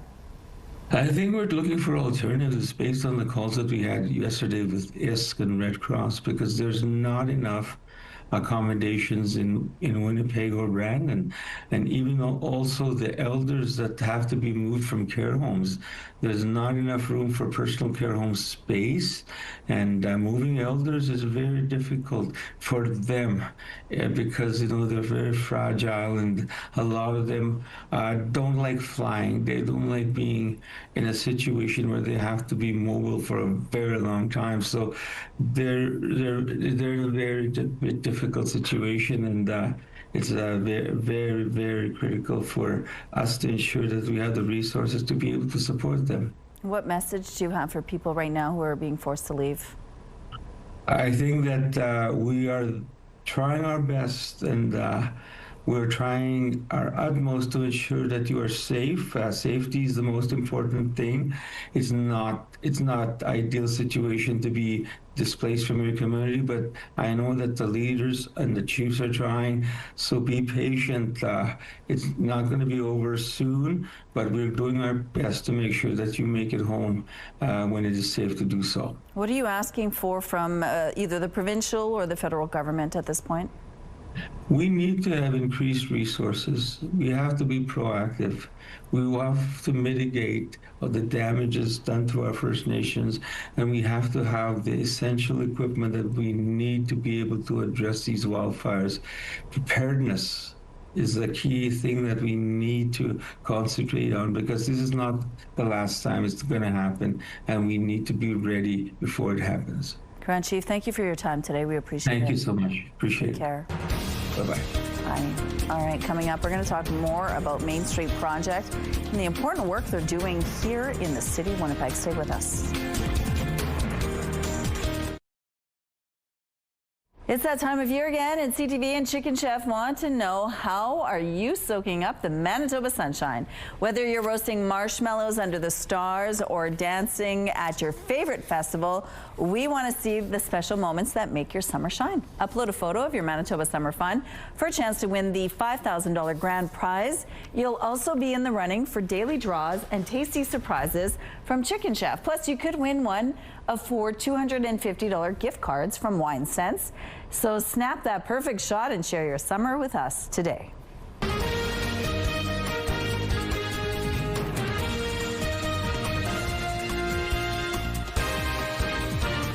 Good morning, it's 8 o'clock on Tuesday, July the 8th. You're watching CTV Morning Live. Thank you so much for being with us. We have a lot in the next hour to cover, including the emotional, mental health, and economic toll wildfires have on evacuees as well as the community as a whole. And then at 8:27, the Amazing Race Canada Season 11 kicks off tonight. We're going to find out a little bit more on what it'll look like. But first, your headlines. Residents forced to leave again. The worsening wildfire situation in Manitoba's north is prompting more evacuations. Fire recovery. Saskatchewan commits millions toward cleanup and recovery after several destructive places. And answering the question, will it float? The answer is yes, as this twist on volleyball makes a splash in Slovenia. Bringing in Terry now. It's smoky today, humid as well, and even a little cool. Yeah, I was noticing that this morning, although already starting to feel the warmth of the sun, and we're probably going to notice that temperature bumping up now this hour. It's 11 degrees. That was still from the 7 a.m. reading, but like I said, we're probably going to gain another few degrees as that sun is rising a little bit higher and throwing a little more warmth our way. 15K winds out of the west-northwest, the pressure rising, humidity sitting at 100%. I was needing an extra layer out there this morning. I found it quite cool. Our coolest temperature was in fact 10 degrees, and that is below seasonal. And in fact, where we're at right now, or where we were through the 7 o'clock hour, still below normal. 13, that would be a normal low temperature, but we are likely to hit the seasonal daytime highs. So those gains will be made today. Our map lit up orange again. This is the air quality advisory through most of Manitoba, with that smoke a little bit heavier, thicker in around the Thompson area, prompting a straight up warning. It is a little bit hazy out there. I'm not noticing it to be like shockingly smoky, but still a little bit of that haze you're going to notice, and probably worse as you get closer to where those fires are more active. Not much to show you here on the satellite image. It will be on the clearer side today, with the possibility of a little bit of precipitation there passing through the far northeast. Churchill, Gillam, maybe some showers or a thunderstorm. Otherwise sunny or smoky conditions depending where you are. A bit of precipitation to move through parts of northern Manitoba for tomorrow, and through central Manitoba as well. Our likelihood of the next round of rain will be on Thursday and into Friday, with precipitation finishing off a hot week. And our art today, this little penguin out for a swim. Thanks to Maya, 6 years old, for this beautiful picture. We'd love to see your arts, or draw, color, or paint for us. Email that to winnipegweather@ctv.ca. Thank you, Terry. In northern Manitoba, more than 300 people living in Leaf Rapids are being forced to evacuate because of wildfires. Still stressful because we don't know, with everything else going on in Manitoba right now, we don't know what is it like for us when we get there. Are the accommodations there for us? A growing fire south of the community is threatening hydro infrastructure and could cut power. The town of Lynn Lake, which is about 100 kilometers away from Leaf Rapids, is mostly evacuated now, with only essential workers remaining. The mayor says they need more firefighting resources. Meanwhile, northern Manitoba's largest city of Thompson also declared a state of emergency Monday. Several First Nations communities are carrying out medical evacuations and preparing for potential worsening conditions. There are currently 81 active wildfires, a jump from 64 only 3 days ago. Officials say 16 of those are or have the potential to impact communities. They say lightning is responsible for the dramatic upswing in fire activity. Saskatchewan is committing $20 million to help people and communities recover from this year's wildfires. We know that the road to recovery begins with clearing the way, quite literally and figuratively. This funding will be used for removing debris, environmental testing, and expanding landfills. Communities that had losses during the provincial state of emergency between May 29th and June 26th will have access to the funds.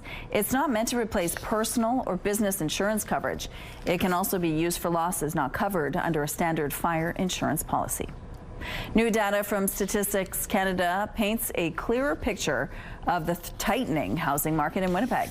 The report shows that single detached homes made up just over half of the city's housing stock in 2014. By 2024, that had dropped to under a quarter. At the same time, apartments went from making up 1/3 to 2/3 of all dwellings.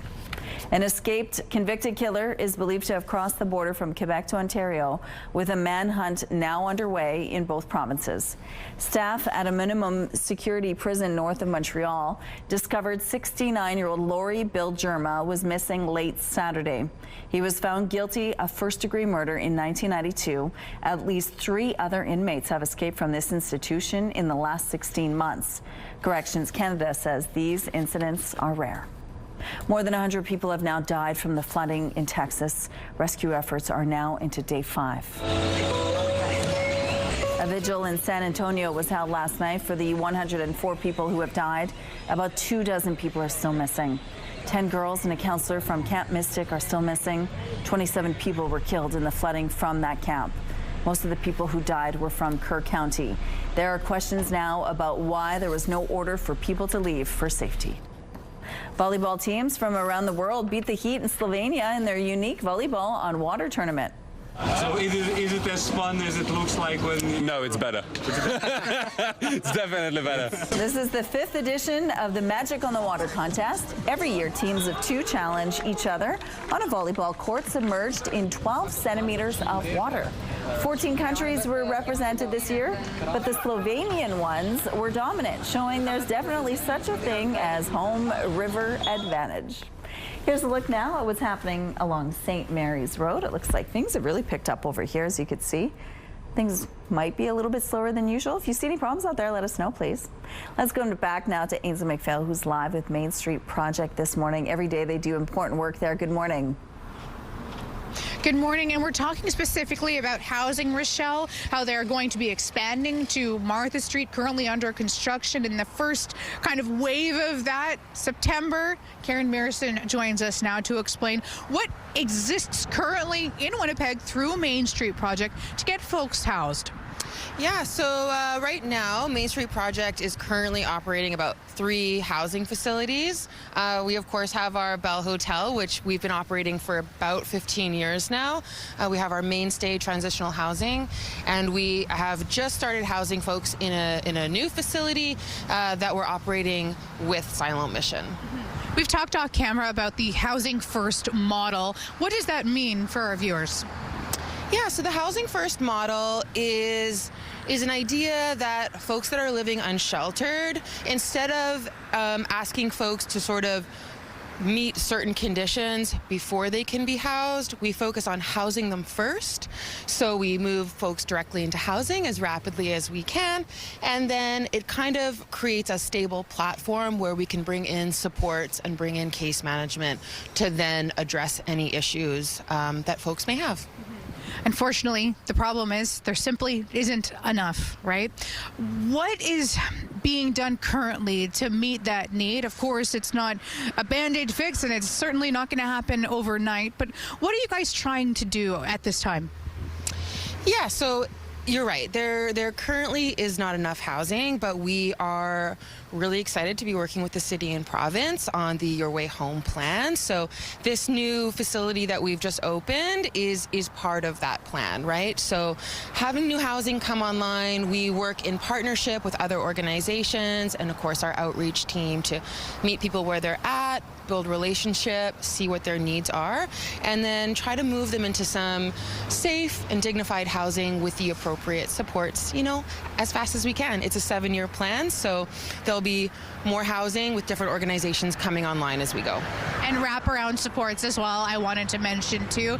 Simply can't get such a complex conversation into just 3 minutes or so, but we're going to do our best at 8:38. Thank you, Ainsley. A warning about the rise in health misinformation, in particular from the United States. With a dramatic jump in measles, syphilis, and HIV cases in Canada, experts say accurate, reliable health information is urgently needed. CTV's Pauline Chan has the details. Sir. I did not fact check. You did not fact check. So this is the week U.S. Health Secretary Robert F. Kennedy Jr. is announcing the members of the vaccine panel at the Centers for Disease Control, something the Canadian Medical Association is watching carefully. There are noted vaccine skeptics among this group who have echoed RFK Jr.'s ideas such as vitamins will prevent measles, such as that, chemical warfare or various other causes are responsible for the current measles outbreak. Instead of the virus. Dr. Shannon Charlebois says Kennedy and members of the panel will determine which vaccines will be funded in the U.S. The Canadian Medical Association says while medical misinformation has been around since the start of social media, the new U.S. administration is causing alarm for some Canadian health experts. They've defunded the CDC by 40%, and that's quite significant. And what's more significant is where they have cut that funding from. She points to things like sexual health clinics and the rise in cases of syphilis and HIV. Not only do infectious diseases not respect geopolitical borders, but neither does mass media. The article by the Canadian Medical Association says Canada cannot rely on its southern neighbor to monitor infectious diseases, and Charlebois says it's not just measles and syphilis. Now we have avian flu, which is spread throughout the country in our domestic poultry. It's also crossed to cow herds in the U.S. It has infected some humans working with the animals, but the fear is that if it mutates to spread from human to human, the effects will be devastating.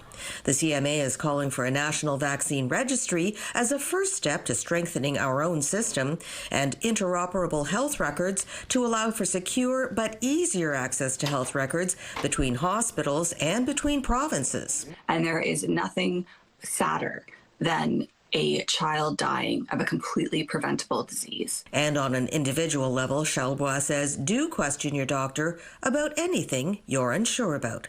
Pauline Chan, CTV News. All right, looking now through the Bathfitter Live Eye. Bathfitter, your bath and shower experts for more than 40 years. You can see kind of that misty fog out there this morning. Visibility down to 10 kilometers per hour. There's not a lot of clouds. When I'm up there on the rooftop, I've got a kind of better vantage point than our camera, which is high enough up in there that fog always looks kind of a little more exaggerated, if you will. There will be plenty of sunshine today, and it has started to warm us up. Sitting now at 14 degrees here in Winnipeg, as up a few from last hour when we were sitting at 11. All of southern Manitoba is now starting to warm up a little bit. And then there's northern Manitoba, who was already pretty warm in the mid-teens, now pushing up into the high teens, or Churchill, 20 degrees. It's not even 9 a.m. That could be one of the warmer places through Manitoba today, is up along that most northern border. It's going to be a little bit smoky and hazy. I mean, we're seeing the fog out there right now, but the haze or the air quality statement, that's all of the yellow that you're seeing, with even denser, heavier smoke right around the Thompson area. That's prompted the straight up warning from Environment Canada. Not much to show you here on the satellite image because there really won't be much happening today. Fairly clear conditions aside from the haze. And once that fog burns off, we should be seeing a little more of that sky behind it. Here's a look at our noontime temperatures. Mid-20s, low 20s through the south. We too will get up into the mid-20s, 26 degrees being normal, but for northern Manitoba, high 20s are expected today. Not much in the way of precipitation for today. Northern Manitoba should see some tomorrow. We won't see some until the end of the week as these temperatures continue to heat up. We're taking a break right now, but stick around. We'll be back in just a moment with more CTV Morning Live. Good morning, it's 8:15. July is a big month for sales, and not just because of Amazon Prime Day. ABC's Olivia Rubin has some advice on how to find the best deal.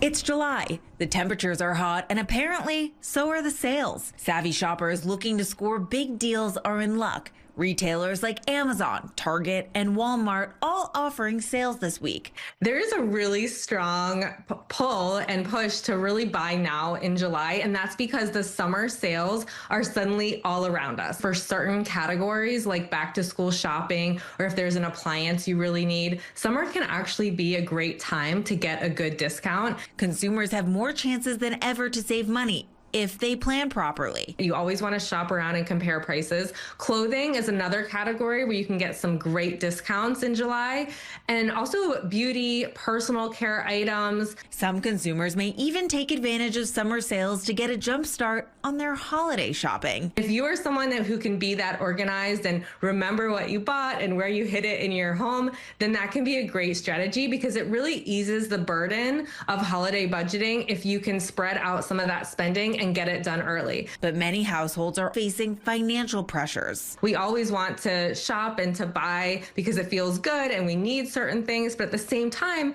we want to be mindful of our budgets. There are even some movements to encourage people to cut back on the spending. We've seen a huge growth and popularity of movements like No Buy July. It follows a whole trend we saw throughout winter, where there were a lot of popular Instagram reels and influencers across social media really promoting the idea that we don't need so much stuff. But when you do need to shop, it can be helpful to spend a little more time and energy planning out your budget, making those lists, making sure you're shopping the discounts when they're available. And of course, experts say the best approach is to make sure you're the one in control of your shopping and that you're not getting swept up in the excitement of the sales. Olivia Rubin, ABC News, New York. Manitoba's Emergency Management Organization says 7 communities, Lynn Lake, Leaf Rapids, the Wallace Cottage Association, Marcel Colombe First Nation, Matthias Colombe First Nation, Tatasquayak, and parts of Nopaming have evacuated due to wildfires. Many of the evacuees had just returned home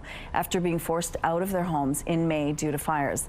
The uncertainty of the situation is undoubtedly having an emotional and mental health toll on evacuees. Joining us now to tell us more on how wildfires and climate change are affecting our health and our economy is U of M Associate Professor of Economics, Sude Sabarian. Good morning, Sude. Good morning. Thank you so much for joining us. Now, you just came back from Princeton doing a study on climate change and its effect on our mental health. Tell us a little bit about, this is a research project you've been working on for 3 months, 3 years rather, but a month ago you released a report. What did the report find? It's a working paper, and I would like to also emphasize the role of my co-author Janet Carey at Princeton University. We found that wildfire is affecting mental health hospitalization, not only because of evacuation, proximity to fires, but also because of smoke and climate anxiety. So what do you think is causing that? Well, like wildfires, I think, are new normal. Being displaced from your home because of evacuations, and also even if you are not evacuated, but proximity to wildfires can cause distress and can increase mental health hospitalization. Waking up to a smoky sky is increasing increasing anxiety. What we found is that smoke mainly increases substance-related disorder, mental health hospitalization, and also anxiety-related disorder. But what was very surprising and unfortunately sad was that you don't need to inhale the smoke or being exposed to flames. Climate anxiety is also increasing mental health related hospitalization. If I want to be more detailed, climate anxiety is chronic fear of our changing planet.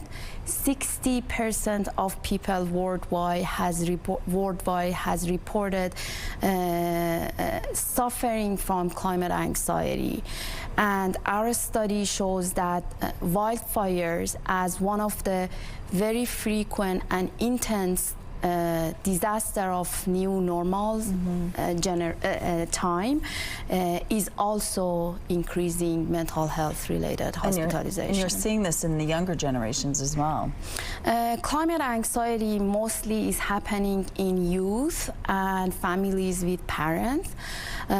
What we saw is that kids less than 20 years old are also affected because of climate anxiety, but mostly working people wildfire through the channels that I just mentioned affects working generation more, but climate anxiety is more happening in youth. We're almost out of time already. Is the solution more money to healthcare services? Yeah, I think the study shows that we need longer term funding, because if we are talking about new normal, which is wildfires, frequent wildfire. Yeah. Having long-term funding that helps with climate-related mental disorder would be a very first step. Okay, well, thank you for sharing this with us. And of course, if you want more, thank you for being here. If you want more info, we have a link on our website. All right, sunny out here, a little bit hazy too, and it is starting to warm up. 14 degrees now puts us above the seasonal low of 13, although we actually started the morning at 10 degrees. It was a little bit cool.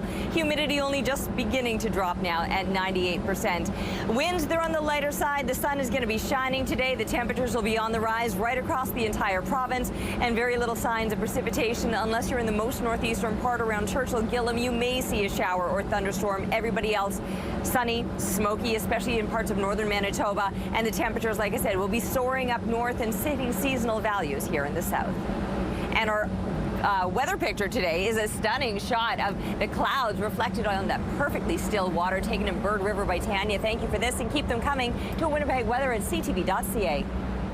CTV Morning Live Weather brought to you by Mr. Lube Plus Tires. Same-day oil and tire changes. It's that time of year again, and CTV and Chicken Chef want to know, how are you soaking up the Manitoba sunshine? Whether you're roasting marshmallows under the stars or dancing at your favorite festival, we want to see the special moments that make your summer shine. Upload a photo of your Manitoba Summer Fun for a chance to win the $5,000 grand prize. You'll also be in the running for daily draws and tasty surprises from Chicken Chef. Plus, you could win one of 4 $250 gift cards from Wine Sense. So snap that perfect shot and share your summer with us today. Canada's benchmark stock index, the S&P TSX Composite, fell slightly yesterday and will begin today's trading day at 27,020 points. It's up about 9.25% so far this year. U.S. stocks also fell yesterday, but futures contracts on the 3 main U.S. stock indices were mainly higher this morning. U.S. President Donald Trump's trade tariffs are affecting the number of deals available during Amazon's big Prime Day sales event. That event begins today, but some merchants say they cannot afford to offer discounts this year because they have boosted prices to account for added costs from tariffs. Bloomberg News cited the example of a maker of aluminum trays who usually sells his products at cost during Prime Days, but he's not cutting prices at all this year because his trays have been subject to 50% U.S. tariffs. And the Canadian dollar was trading at 73.2 cents U.S. this morning. From the BNN Bloomberg Newsroom in Toronto, I'm Paul Bagnall. CTV Morning Live is brought to you by Robin's Donuts, your favorite stop. The newest and 11th season of The Amazing Race Canada is back. It starts tonight on CTV. Joining us now is Manitoba-born Olympic gold medalist and host of The Amazing Race Canada, John Montgomery. Good morning, John. What's up, Manitoba? How's it going? I'm well. How are you this morning? Good. It's good to see you. Now, the show is back for another year. How exciting is that for you?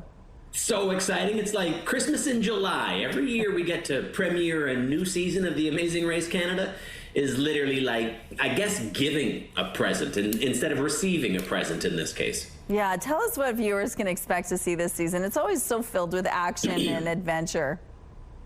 Well, the things that they could expect are the formula that they've grown to know and to love and to be able to insert themselves into, as an armchair quarterback and racer, being able to, I guess, enjoy the drama and then have that division of labor, hopefully with family and loved ones, about who would do what and how we would fare at this challenge while sitting in the comfort of your own home.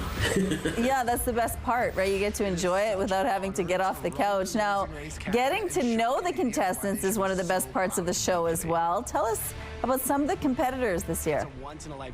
Well, we've got the first grandmother, I believe, that we've ever had on the show this year, representing the province of Quebec with her son Louis. And, you know, I'm a mama's boy, so what can I say? A relationship like Louis and his mom Marie is one that's compelling for me and that I would be drawn to, and I would certainly cheer for them, and people will be cheering for them. They're a really likable couple. We've got another husband and wife team. We've got cousins. We've got sisters. We've got brothers.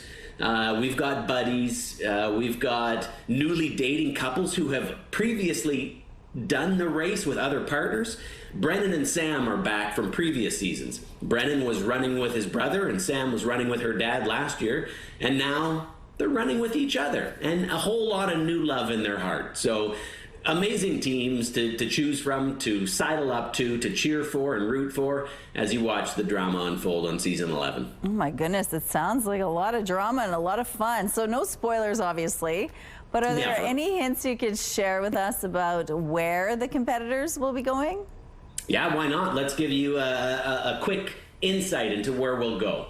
We're going to see more of the 10 million square kilometers that is our collective backyard. But this year, we're going to live up to that phrase that we've said numerous times in seasons past. From coast to coast to coast. But we've never been necessarily to the Arctic Ocean, so we're leveling up, we're going across that Arctic Circle, and we are going to take viewers and Canadians to the Arctic Ocean this summer. There's been a real sense of Canadian patriotism lately with everything that's been going on with the U.S. Is that coming across with some of these contestants? Who we are and what we have? Not so much with the contestants, because they've always run the race with great fervor. But hopefully how Canadians connect with the program, maybe see themselves as connected to their brothers and sisters a little bit more tangibly through just awareness. The awareness of how great our country is and how we are collectively always going to achieve more together than we will as individuals, and that we need to cooperate. And anything that happens to, I guess, ratchet that up in people's minds, and the idea of being lucky to be Canadian is something that's a blessing and that I would cheer for all day long. So exciting. Well, season 11 kicks off tonight on CTV. Thank you, John. It's good to see you. Likewise. Thanks for having us, and enjoy the season. Thank you. And you see the snow up north, and I'm just so glad we don't have that here right now. Sure, I am too, but honestly, every time that we see, these stunning pictures, videos from across the country, it does make you kind of, it's humbling, and then you're like, wow, we really are lucky. We live here. We're so lucky to live here. Lots to be proud of. Yes. All right, across the province today, we are dealing with a little bit of smoky haze. There you can see another shot of it outside. Looking worse because of the position that our camera is higher up into that fog. Bud doesn't seem to mind. Where's Bud's buddy? Bud and Budette. I'm assuming, but who knows. Anyway, 14 degrees, west-northwest winds are 10 kilometers per hour. The pressure rising and the humidity sitting at 98%. And yes, across most of the province right now, we're dealing with this air quality statement or advisory right from the far northwest down into the southeast. The southwest, west central Manitoba not included in that, nor is the far northeastern part, but right around Thompson, that air quality stepped up a little bit to a straight up warning. That's where the smoke is denser or a little heavier today. Across the province, there's not going to be much going on aside from the hazy conditions, maybe a little bit of precipitation passing through the far northeast, but for the most part, it's just going to be hot and sunny or smoky today for some places. 26 degrees is a normal daytime high, exactly where we're headed today, with winds out of the northwest remaining on the lighter side, about 10 clicks. Winds staying light but shifting overnight out of the south as we drop down to 13, which, by the way, is a seasonal low temperature, still with the clear conditions. Tomorrow, plenty of sunshine again, a little bit warmer yet, and a whole lot windier as winds out of the southwest gust to about 50 clicks. Chance of precipitation later this week as the temperatures just continue to soar. 30 degrees on Thursday, dropping somewhat on Friday with the rain coming down, and then rebounding again with that sunshine back this weekend. Thank you, Terry. A medical facility in Winkler was the site of the province's latest measles exposure. According to a Monday news release, health officials say it's the Winkler Medical Clinic located on 1st Street between 12:45 p.m. and 3:15 p.m. on July 2nd. That's last Wednesday.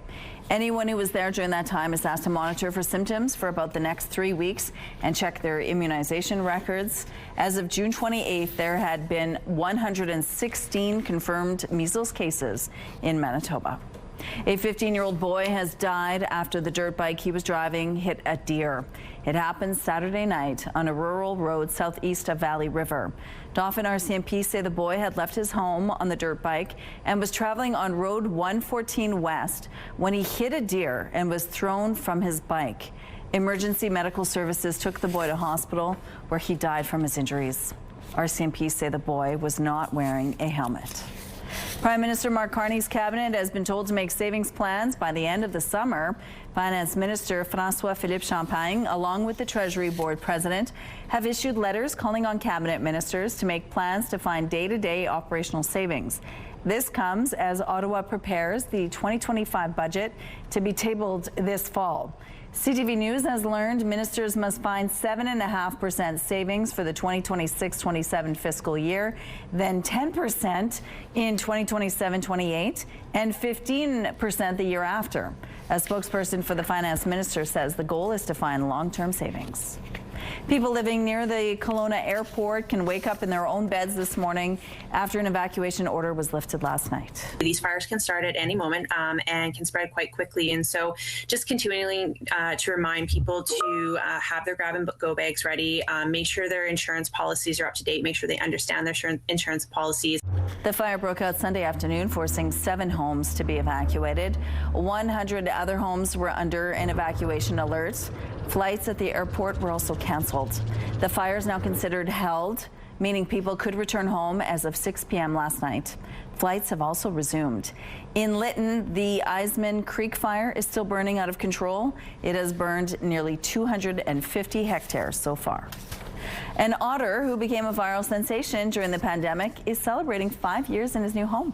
Joey was rescued from a remote area on Vancouver Island in 2020 after he was found orphaned. His rehabilitation earned him an online following. Now he lives at the Vancouver Aquarium, where he celebrated his milestones with some friends and a fishy cake. A Canadian couple is proving that obstacles can be turned into opportunity.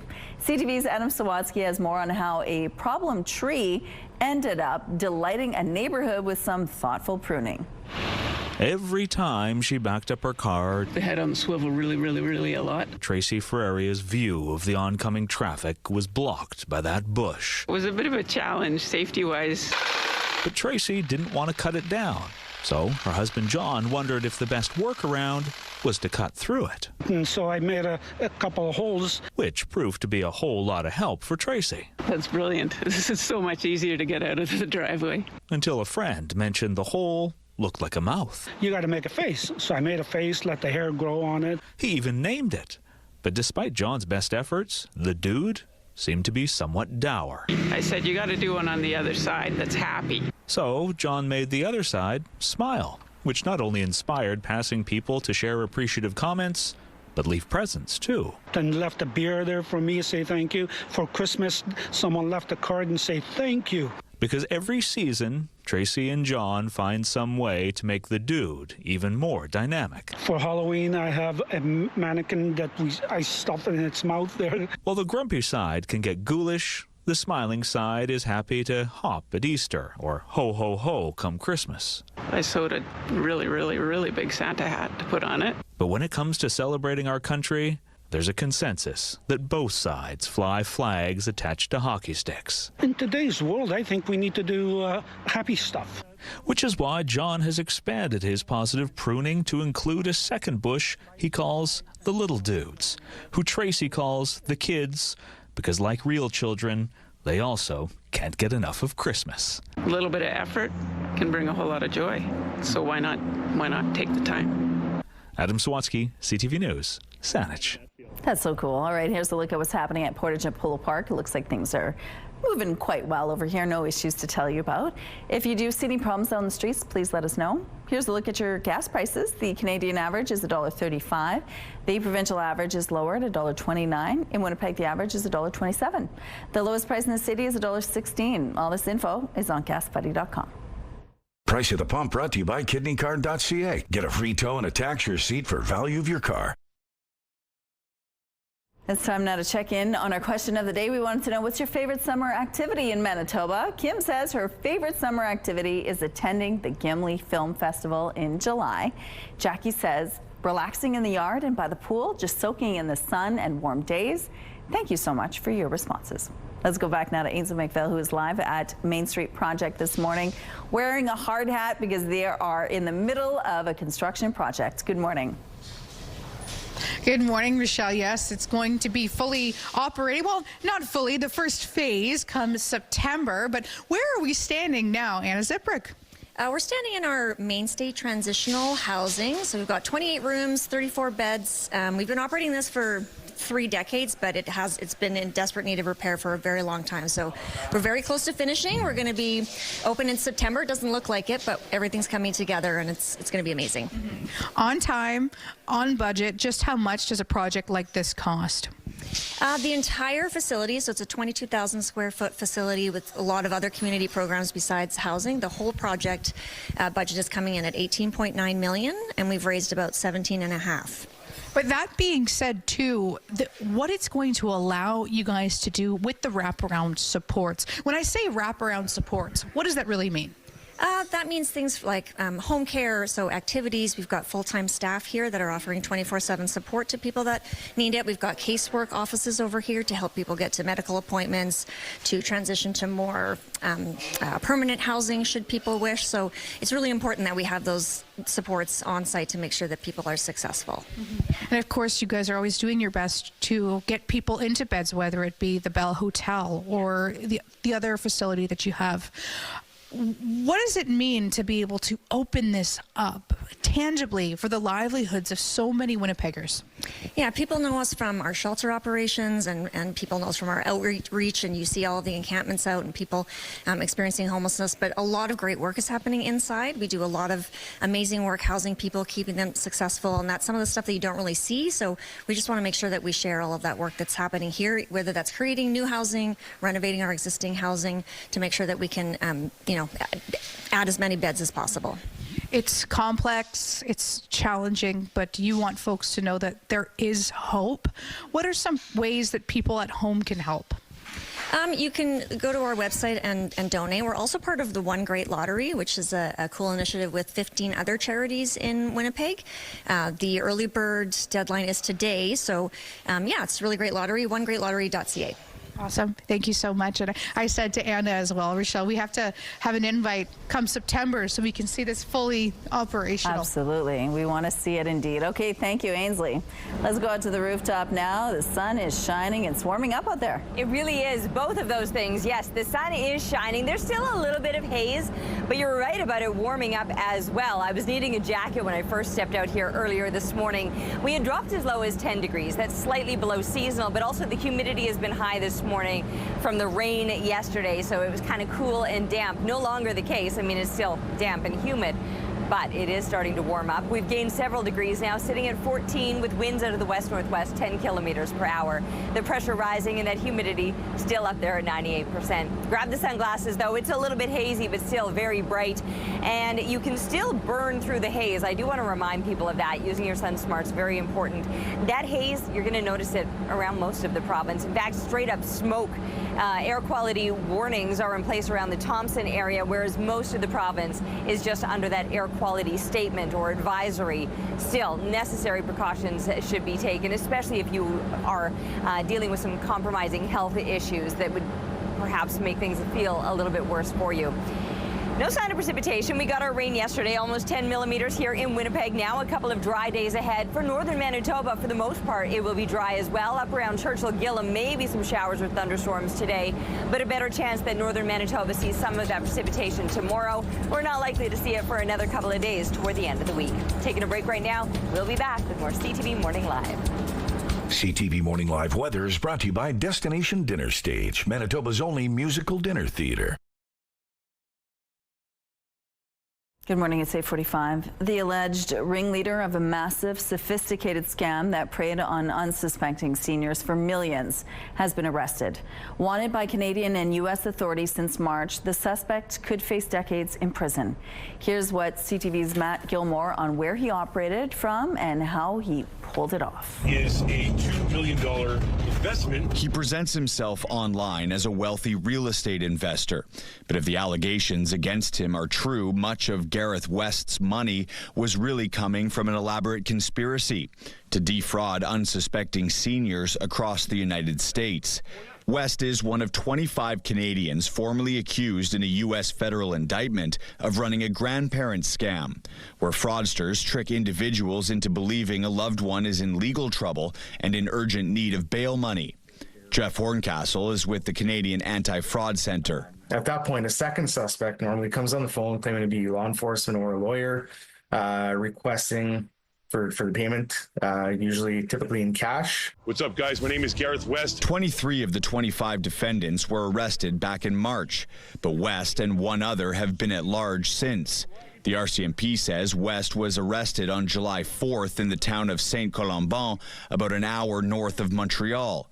Police say he did not resist arrest and is now facing possible extradition to the United States. In the indictment, the U.S. attorney in Vermont alleges West was one of the leaders of the conspiracy that defrauded seniors of $21 million over a 3-year period starting in the summer of 2021. West is also accused of money laundering and, if found guilty, could face up to 40 years in prison.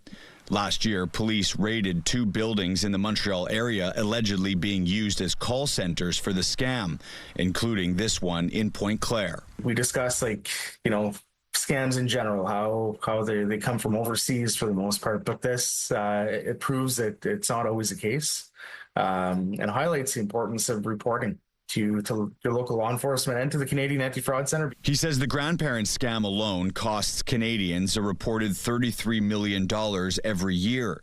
But that's just the tip of the iceberg. The Anti-Fraud Centre estimates only 5 to 10% of fraud gets reported. Always try to make the outgoing phone call, especially when there's a request for money or personal information. Matt Gilmore, CTV News, Montreal. Josephine Arma joins me again from Manitoba Chicken, whipping up a delicious feast. Great for the grill when it gets too hot and you don't want to be cooking inside and heating things up even more. Take your meal outdoors. What are we making today? Yes, so today we're making our Italian chicken skewers, which are perfect with busy schedules and vacations. This meal really does great in the evenings or during the summertime. Perfect for vacations as well. Oh, I love that idea. Not to mention how good it looks. So where do we begin for this one? Awesome. So in our bowl here we have 3 chicken breasts that are nicely cubed. And I'm going to get you, Terry, to help me make the marinade. How does that sound? Okay. Awesome. So we're going to add a 1/4 cup of our vegetable oil. We also have 3 tablespoons of balsamic vinegar, nice and tangy. Yeah. You get the acids, you get the oil, the perfect combination. Yes, we also have some Italian seasoning, a little bit of chili flakes just for some heat. Some salt and pepper. You leave it out, but that's the nice thing, right? You can kind of always tweak skip it. all of these, yeah. And then we have a little bit of garlic, so 1 clove of garlic. Very and I'm nice. going to get you to just whisk that up. Okay. Awesome. And again, when we're doing the cubed chickens, uniform size makes it a lot easier when you're grilling things, right? Just for making sure that everything cooks evenly. Perfect. So we're just going to give this a nice toss. And usually you can pop this into the fridge for about 30 minutes or overnight.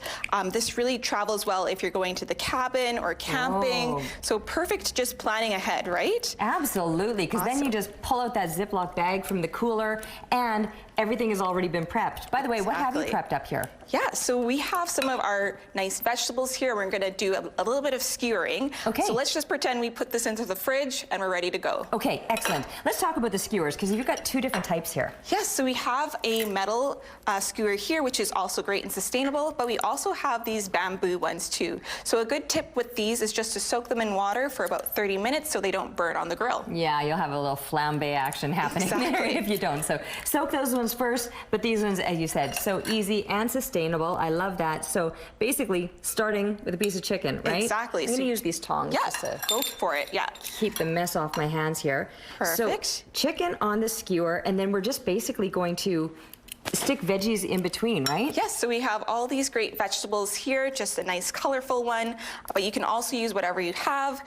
Also, when cooking your chicken, you want to make sure to use a meat thermometer. So for our grilling today, we want to ensure that our chicken is cooked at 74 degrees Celsius or about 165 degrees Fahrenheit. Excellent. And you want to make sure that you're sticking that right through the piece of meat, right? Exactly. You want to make sure everything is nicely cooked and ready for the grill. Oh my goodness. These look so good. And again, kids can get involved. The younger ones, you might need to just kind of keep an eye on them with a skewer or whatever. But always getting the kids involved is a great way to make sure that they're eating the food.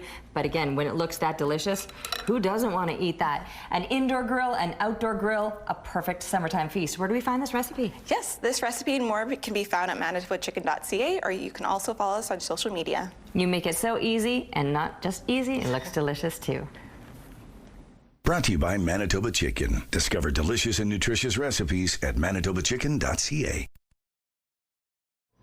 And you might want to do some cooking outside with the temperatures heating up over the next couple of days. We're at 14 degrees right now in Winnipeg with light winds out of the west-northwest, 10 kilometers per hour. The pressure rising, the humidity sitting at 98%, but it's only going to get hotter in the days ahead. Now, it is a little bit hazy out there.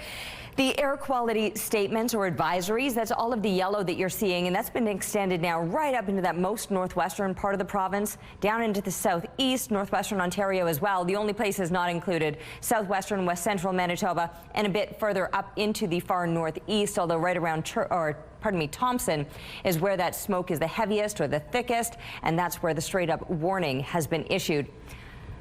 The satellite image really doesn't have much to show you here, and there won't be much to see today. Mainly sunny conditions. The exception to that might be some possible passing showers or thunderstorms in the far northeastern part of the province. But look at where these temperatures are headed today. High 20s all through much of northern Manitoba. If you're not going to get the precipitation, you're likely just in those smokier zones. Places like Island Lake, Thompson, Lynn Lake, really heavy, dense smoke, and then hazier conditions expected through the rest of the north, where the temperatures will be a couple degrees hotter than here through southern Manitoba.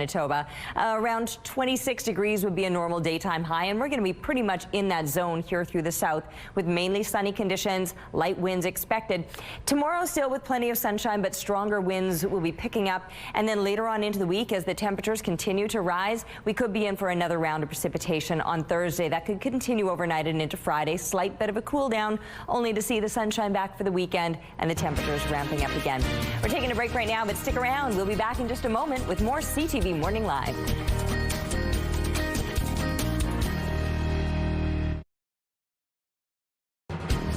Rooftop arrangements provided by Lacoste Garden Center. Salon services provided by Essentique Spa Salon. Terry, here are a couple of best friends rolling into parenthood together. Check this out. These two are loving dad life. Every day they strap on their rollerblades and turn their neighborhood into their own personal roller rink. Matching strollers are a must-have for these daily dads. I'm almost more impressed with the camera work. Yeah. Like, who's on the blades behind them? Skating backwards. Fleetwood Mac always makes me happy. And now to a backyard that has become very squirrely.